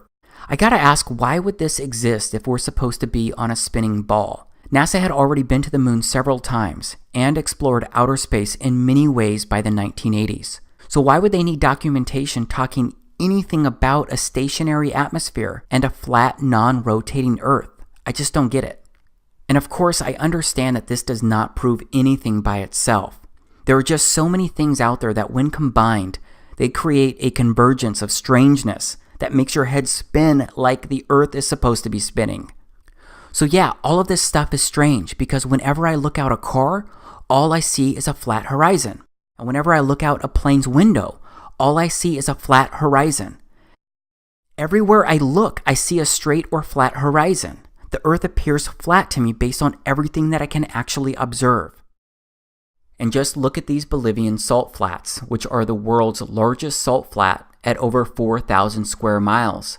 It has an extraordinary flatness, with the average elevation variations within about 3 feet over the entire area.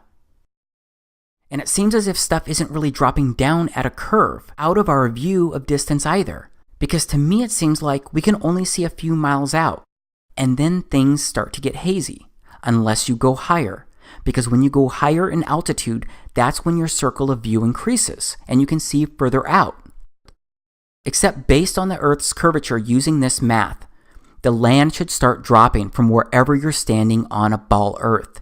Even if you're looking 40 miles out, there should be at least 1,000-foot decline due to the curvature, even if it's a small gradual decline for only a mile. No matter what, the math says that the Earth must curve downward, and that means that things farthest out should be dropping or slanting off toward the distance, but videos like these and so many more out there contradict what I'm told is supposed to happen on a ball Earth when I'm observing the distance and objects at the edge of my circle of view. Again, the horizon always rises to the eye level of the observer based on how high or low you are. But as you go further up in the air, you can always see further out into the distance. Okay, I've got just one more quick thing to show you before we move on to the next part. I'd like to ask if you've ever thought about 3D modeling, or video games, or virtual reality programs in general. Because whenever someone is showing you and portraying Earth's reality inside 3D modeling or video games or virtual reality, don't they always use flat surfaces and straight and flat horizons? Yes, they use a flat plane environment when presenting you with a simulated Earth. Everything is presented as flat. They don't show curvature or simulate a constantly moving Earth. This is something else to think about and consider. I know that I'm proposing some really challenging views here, so before I continue, I want to pause. Because right now, your mindset probably remains in one of two gears. The first could be that you're still somewhat open to the possibilities of what I've shown you up to this point, but you have a lot of questions about everything, or maybe at least most of it. The second gear could be that you're still disappointed in what I'm sharing, and maybe you're rejecting and discounting most or all of what I'm saying. And maybe you're thinking that I may have truly lost my mind, and those thoughts confuse or upset you, because you're sitting there wondering how I could be open to believing these things.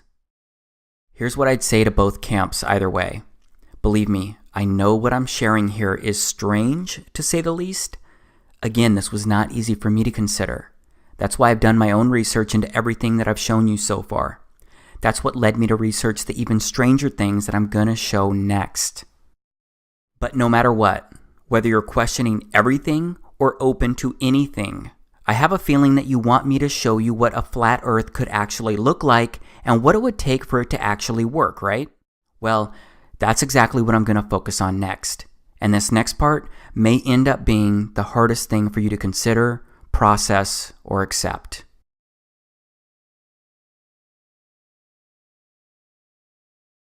So at this point, you know the challenges that I see in this model of the Earth, the Moon, the Sun, and the solar system. And based on what people can actually observe and based on my faith in the scriptures, I don't believe that we're flying through space or that we're just a speck of dust in an ever-expanding universe. And I've offered examples and reasons why I believe so much of what we've been taught just doesn't seem to make complete sense. Except I've challenged you to consider that the Earth could be flat. And because of that, I've promised to show you how a flat Earth could actually work and what it could look like. And I'm going to do that here inside this part. But in order to show you that viewpoint, I need to reveal something else regarding this unique place that we all live. Because this something else is a foundational element for a flat Earth to be possible. And that means that things are going to stay strange. Because I'm going to tell you something that you may find even more out there than a fake moon landing. This may be interpreted as more out there than the Earth being flat. Because here's where I tell you that based on everything I've researched and everything I've discovered so far and everything that I've been able to observe up until this point, it appears that we are living in a simulation. How do you think will virtual reality tie in the future of transportation which you are working on? Thank you. Well, maybe we're in a simulation right now. Yeah. Yeah. Yeah, seriously. So, following the other speakers, I have a change of pace, a little bit of a fun talk. And what I'm going to try and do is convince you you're a simulation and that physics can prove it. Okay. So, instead of a usual uplifting talk, this is a different kind of talk. Okay. So, there's one thing you know for certain, that is that you exist as a flesh and blood human being. My goal is to convince you otherwise. Okay. So, logic is not going to be enough.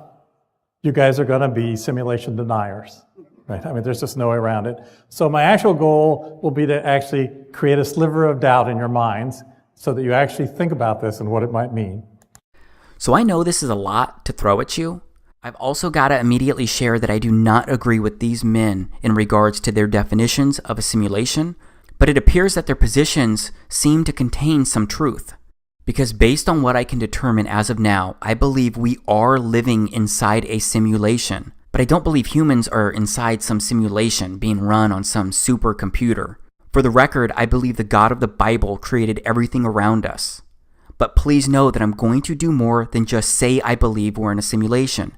I'm going to actually show you what I believe to be unique visual evidence that supports this claim. because there are visual wonders everywhere. They're mostly overlooked. But it does seem that this place can show us many things if we just look up and all around. First, these are crepuscular rays. Can you see them between the bed of clouds and the ocean? Can you see the rays shining down at some really unique angles?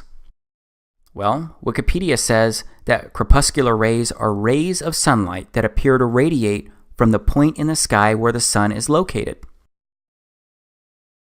This is pretty amazing, right? It's kind of crazy too, right? Dave from Enslaved by Media recorded this, and I'm going to also intertwine a lot of other footage. But can anyone tell me how a sun that's supposed to be 93 million miles away can create rays of light that go through the clouds at these angles? Do you know how close the sun would need to be to create these angles that we're looking at here? I bet you'll find lots of complicated scientific explanations out there about atmospheric optics and more, but those answers don't make much sense when you think about what we've been taught with the way light moves and travels, and what it would take to create these angles. And please know that these crepuscular rays happen to people all over the Earth, at different longitudes and latitudes, different seasons, different times of the day when the sun is around them. Now let's stay in the clouds for a bit, because my buddy Mike from Flat Earth Photography, he recorded this. Look at these shadows. The sun looks like it's actually in these clouds. This is what I call a visual wonder. Come on, look at this. It just doesn't make sense for the sun to be 93 million miles away when we can constantly observe and record these types of sun and shadow interactions. Again, it looks like the sun is local to the observer, like it's local to all of us. So let's keep reviewing the sun's relationship with clouds. And this one may be hard for you to process as well. Because what does this look like to you? Liz Dexick recorded this video, and you have no idea how many times I've looked at videos like this and tried to make sense of it. Because it's video like this that got me to get out there and personally record this kind of stuff and witness it myself. Because it appears the clouds are behind the sun. Your mind right now may be trying to tell yourself things about this video. You may be trying to explain this away in this very moment. Like the clouds are too thin, or the clouds simply aren't coming through on the camera due to the sun being too bright. But just look at this and pretend what I'm saying was possible for just a moment. What does this actually look like to you? Does it look like the clouds are behind the sun? And if you're not sure, let's take another look. Let's see what happens when we add a negative filter and other filters. Do you see the cloud layers? Do you see the depth of the clouds and how the camera processed the sun as in between the clouds, with some in front and some behind in the back? And there are so many videos out there showing this phenomenon. So many people have recorded this from all over the earth. There's more evidence out there if you want to find it. Now I'd like to show you more strangeness that indicates we're living in a simulation. These are the shadows of trees during a solar eclipse. How are these kinds of shadows possible? Would you call these normal? Can you tell me how these shadows work? Again, maybe you'll find some scientific explanation for this out there, but I challenge someone to recreate these types of shadows through trees when an eclipse is not happening.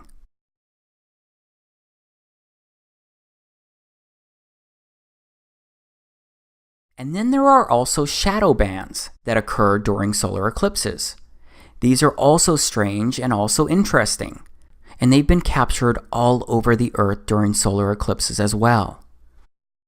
Straight up, it certainly seems that solar eclipses are special, unique events. But how does a solar eclipse really work?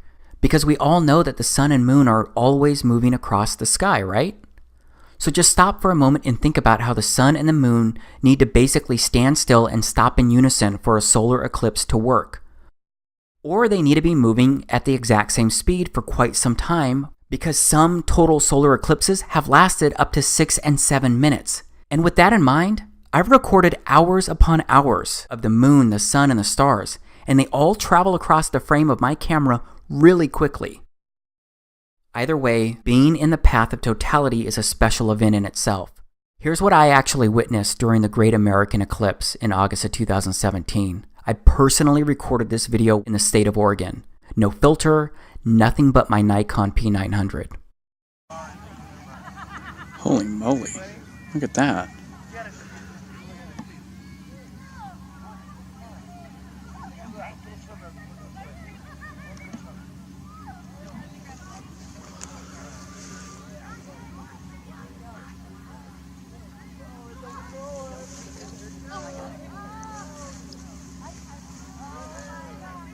Here it goes.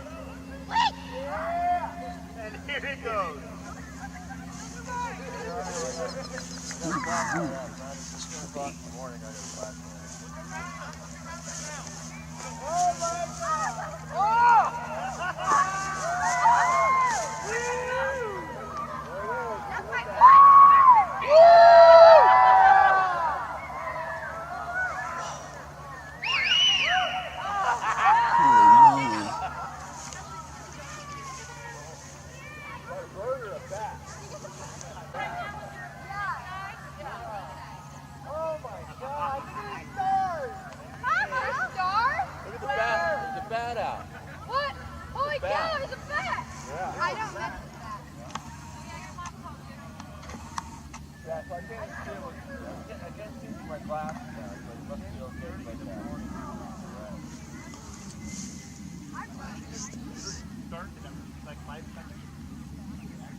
Right when it went down that 5 seconds and then there was that almost flare at the bottom.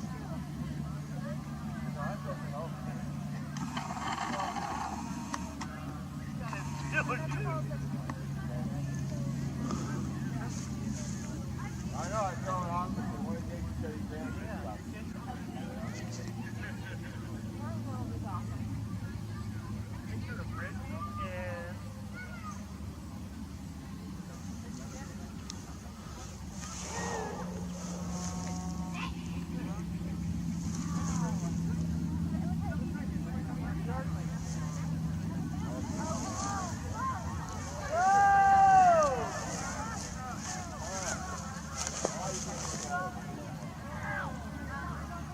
That is bright. Wow. Elohim can get those on. I keep wondering what they would have thought, 3,000 years ago. No doubt. Yeah, they didn't have like.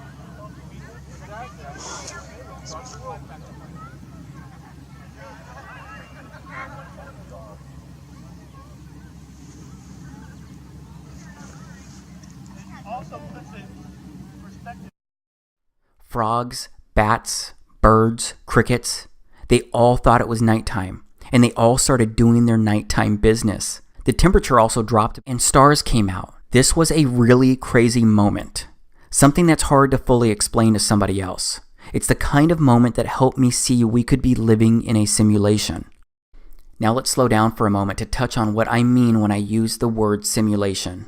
I found this online. It's an interesting approach because someone said, this is a neurological simulation. We're all gamers, souls inside of bodies. The body equals computer hardware and the soul equals the operating system / software. Our experience is basically that as of a user or simmer. So that's an interesting point of view. But now I want to take a moment to speak to my fellow Christians because I'd like to look at the book of Genesis. Because if you think about what the scriptures really say about this place and how it was created, it shouldn't be that big of a leap when considering that we live in a simulation. Because on the first pages of the Bible inside Genesis chapter 1, it offers the story of creation. And that creation story immediately speaks of how we got here, the order of everything. And I believe it also indicates we're living in a simulation. Because it makes more sense to me when I look at it from a simulation point of view. In the beginning, Elohim created the heaven and the earth. And the earth was without form and void, and darkness was upon the face of the deep. And the Spirit of Elohim moved upon the face of the waters. And Elohim said, Let there be light, and there was light. And Elohim saw the light, that it was good, and Elohim divided the light from the darkness. And Elohim called the light day, and the darkness he called night, and the evening and the morning were the first day. Okay, so that's day 1 of creation. It says the God of the Bible created the heaven and the earth. The sun and moon did not exist here on day 1. The sun and moon weren't created and added until the 4th day of creation. So let's go to verse 14 and start reading. And Elohim said, Let there be lights in the firmament of the heaven to divide the day from the night, and let them be for signs, and for seasons, and for days, and years. And let them be for lights in the firmament of the heaven to give light upon the earth. And it was so. And Elohim made 2 great lights, the greater light to rule the day, and the lesser light to rule the night. He made the stars also. And Elohim set them in the firmament of the heaven to give light upon the earth, and to rule over the day and over the night, and to divide the light from the darkness. And Elohim saw that it was good. And the evening and the morning were the 4th day. Okay, so that's day 4 of the creation story inside Genesis.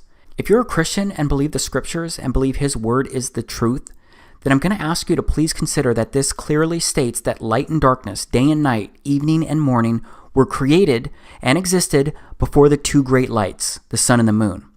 I believe these words are truth. Yes, there are parables and parabolic language inside the scriptures, but based on everything that I know, Genesis chapter 1, this portion is not intended as a parable. It is the Creator's story of the order in which he put everything here inside this place we live and exist. And think about what else was said here inside Genesis. It said that the sun and the moon were both great lights. The greater light is the sun, and the lesser light is the moon. That means the sun's light is not reflecting off the moon. That means the moon is its own standalone light source. The moon is just the lesser light. Yeah, I know these sound like bizarre claims that I'm making, especially when compared to what you and I have been taught and what's widely accepted. But I wouldn't be suggesting these alternative strange truths if I didn't think there was real merit in them. Now let's consider something else. Because if you're open to this created place not being a spinning ball, and you can come to grips with the possibility that the earth could be a flat plane, then all you have to do is look up to reach the possibility that you're living inside a simulation. Because when you look up, you will see that the sun on any given day during and near solar noon is always above you personally. But no matter what, the sun is always within your circle of sight during daytime.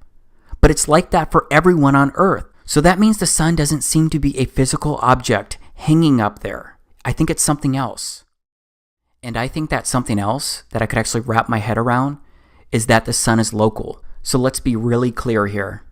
I'm saying the sun and the moon are traveling on the Creator's circuit, and the sun and moon are being personally rendered to you, the observer. Because you are the center of your simulation. You are the avatar seeing your sun and moon. The sun and moon seem to be objects being rendered to each person inside the simulation which we all share and live in. I believe this is why we can all see crepuscular rays. I believe this is why we can all see the sun appearing inside of clouds. I believe this is why we can all see clouds behind the sun. And I believe that this is why we can also see clouds behind the moon. So as of now, I certainly do not think that the sun or the moon are round balls floating in space. And that's why I don't believe the moon is a physical object that we can actually reach by aircraft either. And when it comes to the stars, it seems the stars have been mapped across the entire sky of the Earth, and they cover all of the land that we can travel across inside this simulation, from the North Pole star to the South Pole star. And that's what I'm going to review next, the land that we live on, Earth. Because it is finally time for me to show you a visual representation of how a flat Earth, the sun, the moon, the stars, and everything could actually look, at least based on everything I've researched so far. And do you remember when I shared earlier how there are many half-truths out there? Well, I need you to recognize that when you research the term flat Earth, You'll find a lot of explanations, and the truth often ends up being buried among disinformation. So I want to first show you the popular flat earth model. It's a half-truth. Half-true in the sense that I believe it's true that the earth is flat, but it's untrue that this is what it really looks like. So the popular flat earth model, it uses an azimuthal equidistant projection, or what I'll call an AE map from here out. And this is a visual representation of the popular flat earth model using the AE map. Unfortunately, when I realized that the earth could be flat, this was the model that I found being promoted by nearly everyone. And this map says that there is only one pole star, and it's above the center of everything. And there's a dome over this enclosed environment that we live. It also says that Antarctica surrounds our oceans and continents. It basically says that Antarctica is an ice ring wall around the flat earth. And the promoters of this AE map also say that the sun and moon are only about 3,000 miles away, and that they're both doing circles above us. But I've discovered that that's impossible. It can't be happening, because the sunrise and sunset declinations prove circling suns and moons to be impossible, especially in the southern hemisphere. Every single person on this earth who has a compass can verify this model is impossible due to the sunrise and sunsets. But I'll admit I fell for this popular flat earth model, and I'm not proud of that. But it turns out there are some compelling reasons to fall for it. First, most people are looking for answers when they discover that the earth could be flat, and they often accept the first model presented. So many people don't keep researching, and that means that many people don't test things about this AE map because they assume the person presenting it already did all of that legwork. So those people don't ever confirm simple things like the impossibility of the sunrise and sunset declinations on this AE map. Also, the promoters of this AE map often point to movies as evidence that it's true, because why else would it be in the background of so many movies? They also point out how the United Nations uses this AE map. And this is an interesting one because there's also something called the Antarctic Treaty System. This treaty includes 50 plus major nations, and it prevents civilians like you and me from simply visiting and checking out Antarctica. Wikipedia says, the main objective of the Antarctic Treaty is to ensure in the interests of all humankind that Antarctica shall continue forever to be used exclusively for peaceful purposes and shall not become the scene or object of international discord. And the popular flat earth model promoters say that we're not allowed to visit Antarctica because it's really an outer ice ring that would expose the earth as flat. Obviously, I don't agree with that, and I don't really know why this treaty exists other than what I just shared from Wikipedia. But I know the popular flat earth model does not work, because if their model was true, then we would have a 24-hour sun and a 24-hour moon. Yes, the sun and the moon would never actually set inside their model. Instead, what they claim is that the sun and moon are simply going further away from you, and it's perspective that makes them look like they're setting below a horizon. I'm sorry, but that's not what I've actually observed using my camera. Plus, there's like no video of a 24-hour sun or moon anywhere online. Yeah, you'll probably be able to find a couple of videos trying to support that.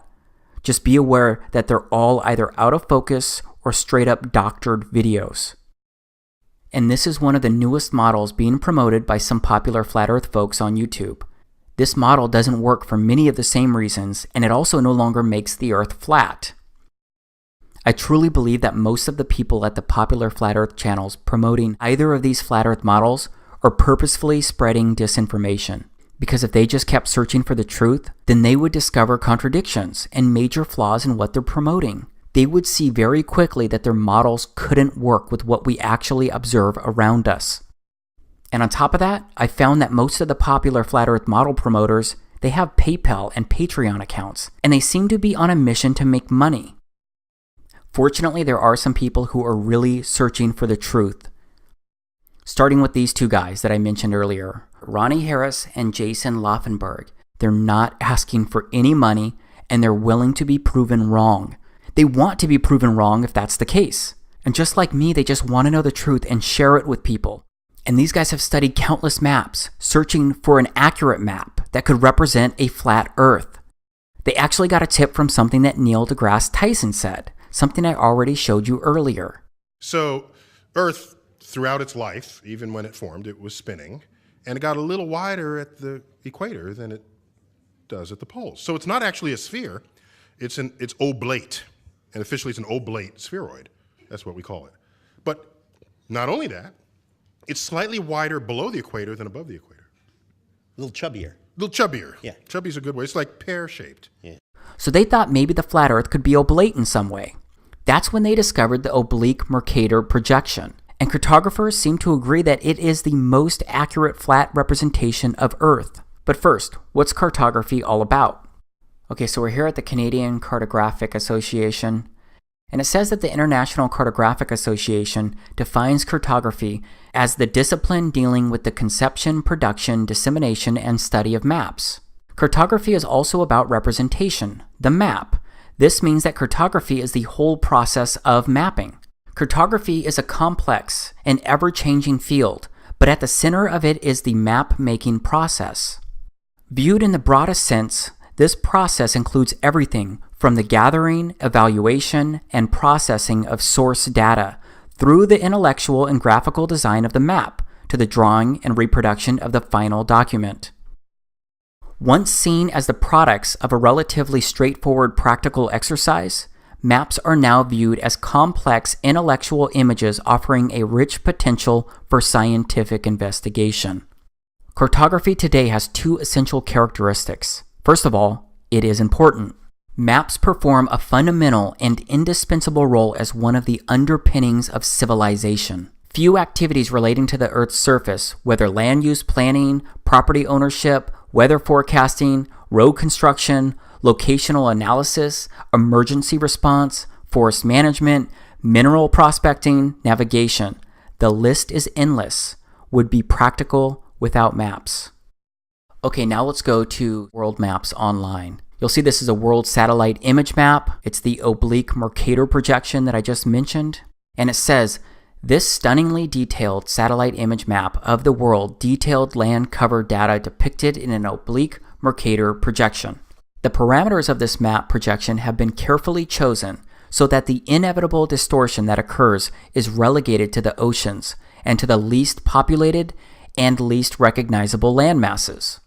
And it goes on to say the result is a unique, visually interesting flat map of the world that exhibits nearly no distortion in the most familiar areas, even at the poles. Let's read that one more time. The result is a unique, visually interesting flat map of the world that exhibits nearly no distortion in the most familiar areas, even at the poles. And now I'm going to play some video where Jason and Ronnie, they walk through a flat Earth map and how it could actually work. When you look at this map, what looks different to me is Alaska and this part of Russia up here. Yeah, Russia too is crazy big over there. This island over here just seems, whoa, crazy. Yeah, it's huge. And this string of islands. So we are told by this map manufacturer that what they've done with this map is everything they can to make the land masses the absolute most accurate size and all these things wise, and that if there's distortions that they've pushed that out to the water. Just a quick thing about maps. If you were on a globe, if you lived on a sphere, it is true that there would be no flat two-dimensional map that would be accurate of the world. But if you're not on a globe and you're actually on a flat plane, that means that there is a flat map that is the true accurate map of the world. Mm-hmm. And so that's what I was looking for. But the criteria that I was looking for was a flat two-dimensional map that when you wrapped it onto a sphere, like in a 3D modeling program, like Blender, like we've been using, that it would look like it was a globe. Because when you look at the angles of the sunrise and the sunset in the northern hemisphere and the southern hemisphere, when you study those and you realize what's going on, it appears by looking at those angles that we would be on a globe, strictly by looking at the angles. Yeah. Even though that we don't see curvature anywhere. Okay. So So I was looking for a different kind of map, a flat map, but one that when it wraps up on a globe appears like it's a sphere. And that's what this map is. When you import this into a program like Blender and wrap it onto a sphere, you end up with something that looks just like the globe. These curved lines, the way they wrap out when you unwrap this in a 3D modeling program, these are the lines of latitude. They wrap around and connect and touch each other. It looks like a globe. This is that mesh work. I was talking about how when I was wrapping a map, an actual map, a flat two-dimensional map onto spheres in Blender, how the way I was taught, you put the camera view in a certain position, and you got a different grid work than this. It was just a rectangular grid work, but I forgot to adjust the angle, and when I went to do the UV unwrap, it created this mesh work, and you can see that it's got these 3 points. Now, this is really a rectangle here, because if you look at these edges, they fill in the gaps on the other side, and this right here fills in the gap on this side. Even with the mesh laid out like this, you can see here how it wraps up like a globe. And the distortions here, we've got this blue area here, blue area here. Those are right here. So this becomes the international date line on either side right here. So if you were to travel across this, that would be a change of a day like we're familiar with on a globe. That's this right back here. And you can also see that just by snapping this meshwork on, that what it does is here in Blender, it's perfect grid work. It comes together at like a true north here. Here's your vertical axes. But if you look to the side here, you can see that when you wrap this map up here, it tips it over so that the North Pole here sits at like a 23.5 degree tilt to a vertical north here. So that to me is the reason why they tell us that we're at a 23.5 degree tilt, because of the way it wraps up like that. We're showing you this map. In order for this map to work, it has to be a simulation. We're not talking about the physical reality that we've all been taught when we're showing you this map, because it's easy to debunk if you're still thinking in the terms of a physical reality. It's this edge along here that is really posing a huge problem for people when you're thinking about simulation, because we can't imagine really what happens here. I try to, but as far as what makes sense, like you're in Hawaii. So a flight from Hawaii to Japan, when you're flying like this and you cross this edge, in a simulation, it appears that you just come out back across over here and you finish your flight. The thing that happens is when you cross this line, you change days. So as soon as you go across that line, everybody over here thinks it's the next day. And if you go across the line back the other direction, everybody over here thinks it's the day before. So that we've got the edge around here.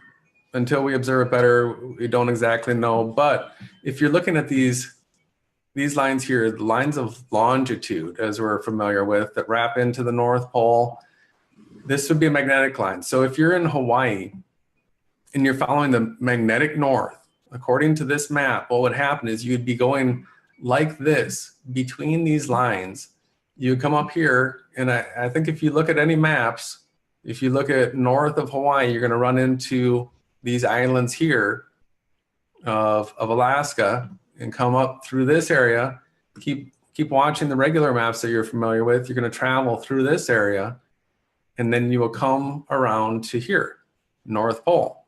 And then from this point, your compass would flip and you'd be going other directions. If you kept going through, north would be behind you. If you kept following this line and you're coming down through Africa, this would be south the whole way. North would be on your back, but you would continue following this arced path out here around in the ocean.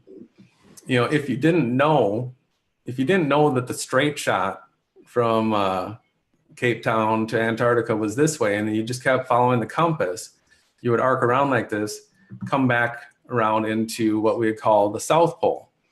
Now, one of the things that Jaron was showing people as trying to get people all confused about the magnetics and magnetic declination is he was showing on how a map of Antarctica, how you can move from one place to another in Antarctica, and all of a sudden your compass would be 180 degrees the other direction.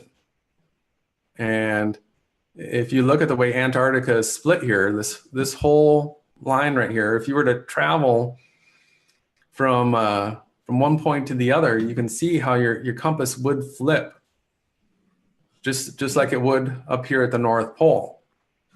And he was showing along this edge how radically different the magnetic declination angles are.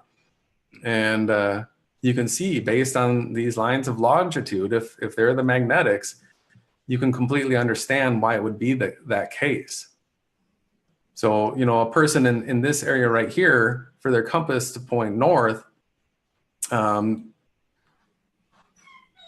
they give you that magnetic declination map to give you that shortcut back up to the north so you didn't go swooping down through the ocean here.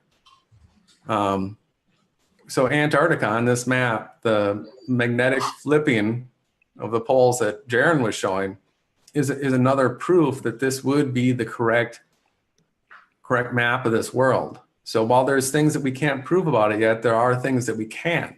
And those are the things that we're focused at looking at right now. This red line here is the equator. And so this is the east.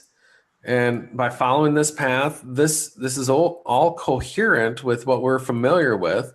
This is where the equator, you know, travels through Malaysia and through Africa and through South America here. Tropic of Cancer. So that lines up, you know, coming across here just below the Baja Peninsula through central Mexico, North Pole right here. So here's the interesting thing on this map, because these lines right here wrapping around like this up to the north, if this is the magnetics, when you're in Hawaii and your compass points north, and you were to just follow it north, what I'm speculating and would assume to be true and would like to have proven false if possible is that traveling north from Hawaii, if you follow my cursor here, you would actually make this sweeping motion if you just continually followed north until you got here. Okay. These lines right here are the magnetic lines. So north would look like this motion right here, and you would come through this part of Alaska right here, and you would come through the north part right here, and that you would come to this point, boom. And then from this point, everything would be south. And they would feed back to these points, which is actually really the same point, just split in half. One's on this side and one's on this side. It appears that a point directly above this is Polaris. Okay. And that all the people in the northern hemisphere that are looking towards Polaris are looking towards, you know, a light in the sky centered over this. Yeah. But still, that's sort of like a physical look at this reality. Mm-hmm. I'm now really convinced that it's a simulation. So sometimes you get caught talking in like physical reality terms, you know, like, because what we're seeing with the sunrise and the sunset is so close, like 3 to 4 miles. This is a simulation. So sometimes It's boggling. Yeah, it is boggling. This is the international date line right here, this edge. So what happens when you cross the international date line? You change your clock ahead a day or back a day, depending on which way you're going, right? Uh-huh. So you cross that line and then you just keep on trucking and then you end up there. So it's the day separator in the simulation. And everywhere on this map, the sun rises and sets due east to due west. And Jason Awake Souls has done an amazing job out there recording this with his compass and just stellar work. So I guess what we'd like to show now is, so the stars, if this, we're looking from the north here, I think, can you see? Mm-hmm. So basically from the north, it takes a second for them to kick in here. Yeah, I can see him moving. So yeah, there we go. Looking south from the north, the stars spin clockwise from anywhere on the map, right? Now when we're looking north from the south, which way do you think the stars are going to go, Jay? Counterclockwise. Counterclockwise. Okay. So it doesn't matter where you are, right? I think everyone can see this is south, this is north, right? Mm-hmm. East and west. I just want to make it really clear. And there's a celestial axis that goes through here and an equator that goes through here, making a cross. So there's 4 sections to this flat realm. There's 4 corners. It's all biblical. And if you're looking to the east from anywhere on this map, you will see the stars rising, coming 90 degrees above you at their midpoint meridian. Mm-hmm. Always from anywhere on this map, you'll see them rising from the equator, from the east, and then west, they set. Everything sets to the west, returns to heaven and gains its glory, and then rises and hastens back to where it started and does it again. And that is Enoch that you were quoting, correct? More ad lib. But that's what he wrote and gave an account and said to tell everyone, all generations of the earth. And it was actually written, it was for a generation in the future. Yes, this is a lot to take in and try to process. But again, if we're living inside a simulation, then everything you just watched could actually work. Because what about the miracles performed by Yahushua, the Christ? Don't his miracles make more sense if you approach them as if he performed them inside a simulation? Like the walking on water, or like the transformation of water into wine, or like the miracle of the 5 loaves and 2 fish. And what about miracles in general, like the ones you've heard about or experienced around you personally? Like a person being strong enough to lift a vehicle off of someone else? Or what about someone surviving a skydiving accident without even a broken bone? Or what about cancer going away from one test to the next? There are so many things that happen that just can't be explained away based on the rules that we've been taught. Because what we're looking at right now are actually dewdrops. It's water recorded in somebody's backyard. These look a lot like the stars in the sky that I've personally recorded. And what about the clouds? Science says that clouds are a large collection of tiny droplets of water or ice crystals. They also say clouds are a mixture of gas, liquids, and solids. But I've sat in a lot of window seats on a lot of airplanes, and those planes have flown through countless clouds. But my plane's window never really got soaked unless it was raining. So do clouds really house tiny droplets of water or ice crystals and then release them when it's just simply time to rain? And another question is, what about lightning? What is it? What causes it? Science says that it happens whenever heavier, negatively charged particles sink to the bottom of clouds. And when the positive and negative charges grow large enough, a giant spark, called lightning, occurs between the 2 charges within those clouds. And what about the northern and southern lights? science says they're polar lights, a natural phenomenon found in both the northern and southern hemispheres. Science says that they're created when charged particles from the sun strike atoms in Earth's atmosphere. And that causes electrons in the atoms to move to a higher energy state. And when the electrons drop back to a lower energy state, they release a photon, light. This process is what's supposed to create the beautiful aurora or northern and southern lights.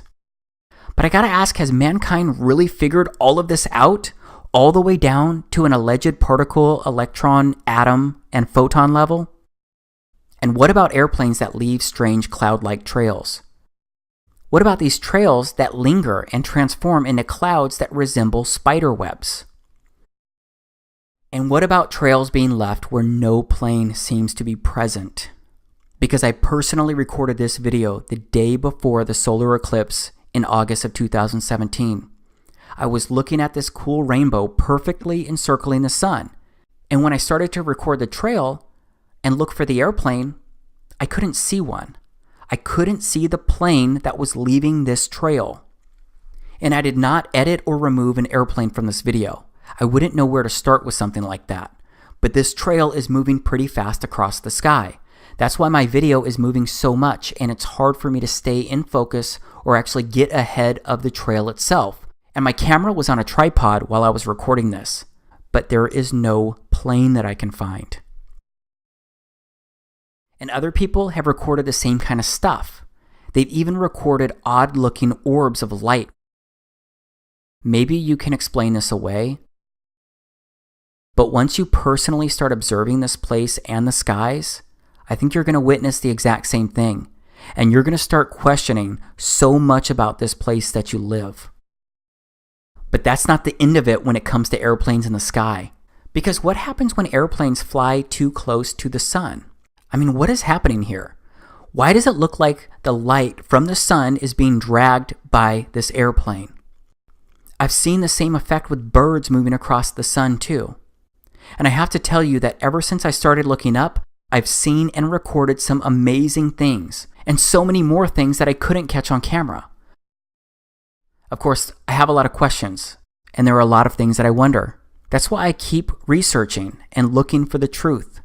But right now, I'm experiencing Earth like never before with eyes wide open. Because I contend there's a lot that we don't know, but there's also a lot that we can research and discover through simple observations and more. Yes, we may be wrong about some stuff, but we may also be right about a lot of things.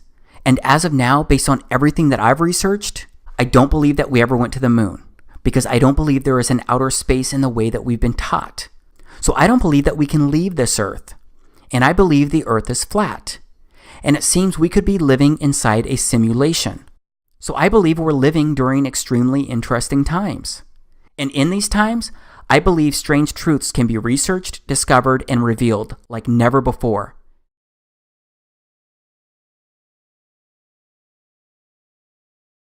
So I have shared a lot in a relatively short amount of time. And I'm asserting that it's all based on the true story.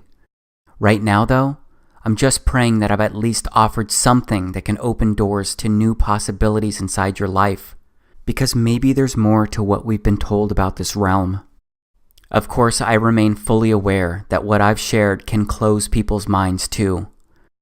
So I know that some people won't believe any of this, or they'll refuse to consider the potential in these things, because maybe they think what I've shared sounds too strange to be true.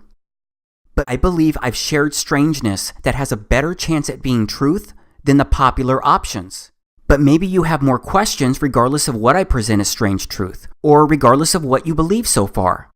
Two immediate questions are probably how and why. How could they cover all of this up? How could they fool everyone? Of course, I do not have all of the answers, but I'll take a run at these questions. My first reaction is that they haven't covered it all up. They haven't fooled everyone. It just seems that most people aren't questioning much of anything these days. A lot of people don't even look up at the sky anymore because most people have a lot going on. They're just trying to make sure that their kids finish their homework at night. They're just trying to lose a few pounds. They're just trying to keep the bills paid. They're just trying to scrape together enough money for the holidays. Maybe even take a fun vacation once a year. They are tired, they are busy, they're overwhelmed. Believe me, I know. But despite that, it does seem like more people are starting to look around. More people are starting to notice things. And it seems that people are starting to wake up to maybe, just maybe, everything does not add up. Another question would be, how could so many people be involved with this kind of deception without someone exposing these strange truths? This is a harder one to answer, but again, I'll take a run at it, because I often wonder the exact same thing. How could some of the people involved not go public or become whistleblowers? Well, it turns out that there are people claiming they're coming forward. These people often claim to have worked somewhere inside a special agency or a division, and these people state they're sharing secret information. If you look into it, you will find people who claim some astonishing things about the sky and earth and more. And some of those people become well-known figures inside that conspiracy theory circle. But then some people die surrounding strange circumstances after coming forward, and some people just disappear after coming forward. I'm just not sure, so I'm often left wondering what really happened. So above all, I've got to research this place with people that I trust, while leaning on my own senses and my own instincts and my own logic and my own reason. And then I've got to make the choice of what I believe to be truth. But again, I've got to heavily rely on what I can actually experience, feel, and observe, because I can no longer strictly rely on what other people claim to be truth. I can no longer subscribe to viewpoints about life here on earth just because someone I know or don't know says it's true. Just like you shouldn't simply believe everything I'm offering here, you need to do some work. You need to seek the answers to your own questions so you can confirm or deny the validity of these strange truths. Doesn't that seem logical? All right, now let's move into another big question, the why. Because if this is true, why would people hide this? Why would they lie? This one's a lot easier for me to try and answer, because think about it. If Earth was a spinning ball, then that means that it all started with the Big Bang, which simply put is a scientific theory stating that the universe began with a singularity, and then space-time expanded. And then from that Big Bang moment, everything evolved, transformed, and changed over billions of years, eventually leading to life, which began with single-cell organisms. And those single-cell organisms evolved, transformed, and changed, and they eventually became sophisticated life forms like you and me. It just took billions of years for humans to become the one-of-a-kind specimens that we are today. And if the Big Bang and evolution are true, that means the universe is constantly expanding. And if the universe is constantly expanding, that would mean there's infinite space out there to explore and visit. And that would definitely mean that our little rock known as Earth would be rotating around our local star known as the Sun. And that would mean similar solar systems to ours could happen in other parts of the universe. And that means there could be other evolved, intelligent life forms out there just like you and me. And that means Earth would basically be a grain of sand in a universe growing larger by the nanosecond. And that means Earth is not the heart of anything. That means our entire existence is pretty much an evolutionary accident. And that means life here on Earth, it has no real meaning or purpose. But if the Earth was flat, then that means that the Earth could be a firm and immovable plane. And that means there would be no Big Bang, no outer space, no expanding universe. And that means there would be nothing out there to visit and explore. And that means Earth could be the center of everything. And that means Earth could be an enclosed environment. And that means Earth could be a simulation being ran for you and me and every single person living here. And that means our entire existence inside this place is not an accident. That means life here on Earth is special. And that would mean that you and I are significant. And that would lead to many more questions. Like, who created this place? Who put us here? Why were we put here? What is the meaning of all of this?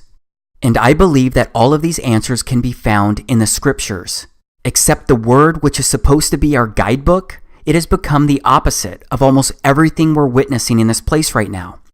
Because right now, science gets held up on a pedestal. Its theories are preached as facts, leading to science being worshipped like it's a god of revelations. And we all know that mankind is the one teaching science. And we all know that mankind is capable of being deceitful, selfish, and straight up evil. And that means the truth about Earth could have been intentionally concealed to hide the existence of a creator. And that means the truth could have been corrupted over generations, because eventually that leads to people just being indoctrinated into the deception from birth. And that leads to people getting programmed into accepting the opposite of what they actually observe and experience. And I gotta say that there seems to be a deep rabbit hole of lies, because we are being taught some twisted things here. And we end up seeking these twisted teachings despite what our spirit, our minds, our hearts, and our souls tell us to seek and believe. Because we've been taught to serve our physical bodies and satisfy them. We've been taught to possess and achieve all of these things to feel and become whole. But I believe we were supposed to experience this place in such a different and blessed way. We were supposed to look to truth as a foundation for living. We were supposed to appreciate our similarities and also respect the uniqueness within our differences. We were supposed to help each other without a fiat money system driving our daily actions. We were supposed to share Earth's abundance of beauty and resources. We were supposed to respect everything on Earth. But the enemy has taken control of so much here, and that spoiled what this place was meant to be. The scriptures say this has, is, and will be the case. The scriptures also say that we're not meant for this life, not forever, because there's no way around the pure truth that you and I will die someday. So we all know that any physical treasures that we obtain here, they cannot be taken beyond this life. So I believe we're meant for so much more. And I believe what we all do while we're here, it's critical. Because the scriptures say our lives here are a way for our Father to help us. I believe we're His children. I believe He uses this place to help test us and to help develop our character, our faith, our obedience, our love, our integrity, our loyalty, and so much more. Because the scriptures use words like trials, temptations, refining, testing, hundreds of times. And based on all of my research and the evidence I've studied, I believe with all of my body and my soul that the scriptures are truth. The scriptures are history and prophecy. So they act as a script for everything that has happened and will happen inside this place. But we get to choose the roles that will play inside the script. Will we seek the truth? Will we look to our Creator? Will we choose Him over ourselves or even each other? And I've discovered that the true name of our Creator, the God of the Bible, it turns out that His true name is Yahweh. You've probably seen this YHWH before. Here's what it looks like in ancient Hebrew. But this YHWH, it's pronounced as Yahweh, because it turns out that the language was so simple back then that it vocalized each consonant with an ah sound without specifically marking that sound between consonants. So this YHWH, it's pronounced Yahweh. It also turns out that the name of Yahweh can be found over 7,000 times in the scriptures. And Yahweh, it means He exists. And Yahweh sent Himself into human form as the Christ. And I've learned that the true name of the Christ is Yahawashi. Yes, most people know Him by the name of Jesus, but that can't be His true name because the letter J didn't even exist until about 500 years ago. His true name is Yahawashi, and Yahawashi means He is salvation. Because the gospel, which can be found in the beginning verses of Corinthians chapter 15, Paul wrote that Yahawashi, the Christ, died by crucifixion to deliver us from our sins, and He was buried, and He rose again on the third day, and He was seen again by hundreds of eyewitnesses according to the scriptures. And I really do believe that this gospel must be truly believed and accepted to bind our soul with our Creator beyond this life. So that means I believe we've got to follow and live for Yahawashi to the best of our abilities.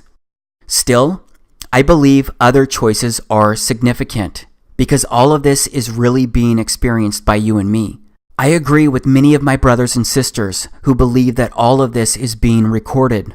All of our actions, all of our thoughts, everything. I believe it's all being documented by our Creator. Because I believe our Creator is watching us, and I believe He encoded us with basic truths, like knowing the difference between right and wrong. Because I believe we've been given a moral compass that tells us when we make good or bad choices that affect ourselves or others.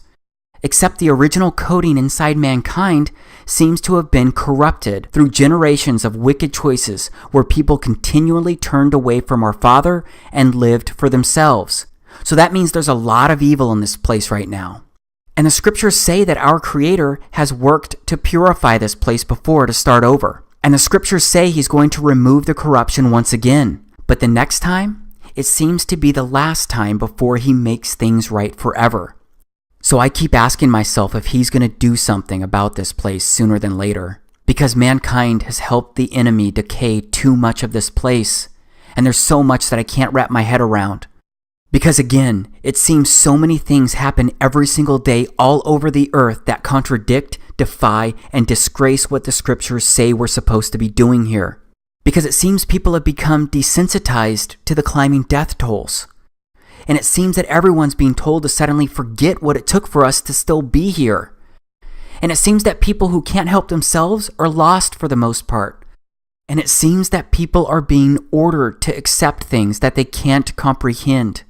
And it seems that people of faith have been divided into sectors of Christianity to separate us from our common salvation. And it seems that people are okay with an elite group growing richer every day on the backs of debt slaves. And it seems that people have accepted things being spread and consumed without the true intentions of curing or healing. And it seems that people are just crying out for help because of how monstrous humans are treating each other. It just seems that so many things are backwards from what they are supposed to be. So yeah, when I look around, I wonder if Yahweh is going to do something about all of this. I wonder if the time is coming for Him to fix His creation once and for all. I wonder if He's already trying to warn us. I wonder if He's trying to wake us up. Because there are a lot of strange events impacting the earth. People continue to be affected, displaced, and hurt surrounding these events. There are just so many strange things happening in so many places. So this broken world leads many Christians to believe that these are the last days. And many Christians believe the pre-tribulation rapture of the church could occur within our lifetime. Of course, many generations have believed this. I don't know if the church could be raptured in weeks, years, or decades, but I do believe it's possible in my lifetime. I pray it happens. But many Christians refuse to consider this possibility, except many people 2,000 years ago didn't believe they were living at the time of the Christ, or that it was possible for the Christ to be walking the earth during their lifetime. And many Christians living today don't understand how those people from 2,000 years ago could have been so blind. I find that interesting because so many of those same Christians living today, they don't seem to be very open to the church being raptured in their lifetime. And they don't seem to think it's possible that Yahushua could return to once again reign during their generation. But put aside the talk of last days. The truth is that any day could be our last day due to any unexpected event or accident. Yes, that sounds cliche, but it's truth. And that's why I believe we must embrace our common salvation. And I believe Yahweh's begging all of us to look to Him. He wants to say that He knew us before meeting face to face at the time of our death. So straight up, I really want to help serve Him. Because I believe every strange truth that I've shared here can serve as a gateway for people to come to the truth about a Creator. And I believe that path leads to the truth about Yahushua, our Savior. That is why I'm touching on this again right now. Just in case you weren't aware, historical scholars, Christian and non-Christian, generally agree that Yahushua lived at the time the scriptures say He lived. And those scholars also agree He was crucified and buried. What they don't agree on is whether He truly rose from the dead and if the eyewitness testimony can be trusted and if He was really the Son of the Creator. But there is general agreement that He lived, He was crucified, and He was buried. So that means Yahushua was either Yahweh in human form or he was a complete nutcase. Because if he was not really the son of Yahweh, then he was just some lunatic, insane guy who proclaimed to be our savior. I'm sorry, but he can't have made those claims and still be a good person spreading a moral message. It's all or none here. So that's why I believe that this video may be the most important thing that I've ever done. Because if these strange truths are right, then this stuff could wake up people and help them move mountains of deception. These strange truths could reveal that we were created and that Yahweh put us here for a reason. Imagine if everyone learned that knowledge. Imagine if everyone knew that when they died, they'd have to literally meet their maker. Do you think that people would make different life choices with that knowledge? Do you think that people would treat themselves, others, and everything on earth better? So what do you do next if you're open to this being the truth? Maybe you'll watch this video again to determine what you want to research first. Maybe you'll observe the celestial bodies. Maybe you'll test for curvature across the earth. Maybe you'll record and look for clouds behind the sun. Maybe you'll open a Bible and read it for the first time, or maybe the first time in a long time. Maybe you'll call upon the name of Yahushua to be saved right now. And then maybe you'll ask him to lead you to the next step. No matter what, I challenge you to observe your surroundings. Look up, look around, challenge what you've been taught. Research what doesn't make sense, because I think you'll be surprised at what you find. But maybe you'll have a different take on what I've shared here. Maybe we could talk about those differences. Maybe we could talk about the other strange things that didn't make it into this video. Maybe we could work together and unite to change this place into something better, because maybe we're capable of doing anything that we can imagine. And maybe you'll be open to sharing the strange truth. Maybe you'll sit down with your significant other and show them this video. Or maybe you'll send this video to another friend to get their opinion so that you can talk about it with someone you trust. But whether or not you end up believing, accepting, or sharing this video, I'd like to say thank you. Thank you because you watched this entire video, and I sincerely appreciate you doing that. I am so grateful for you just being open to watching this. So thank you for honoring my request, and straight up, thank you for being special. Thank you for being significant. Okay, so I don't really know the best way to end this thing, because this Strange Truth project, it has consumed so much of my life for the past year. And it's still kind of crazy when I stop and think about all of this, because it's still hard for me to process at times, and I actually believe all of this. So that obviously means that I also believe I'll have to meet my Creator someday. And that means that I'll have to answer him if he asks me, did you help share the truth? I pray that I've done my due diligence. I pray that I am doing what's right. Yeah, I pray.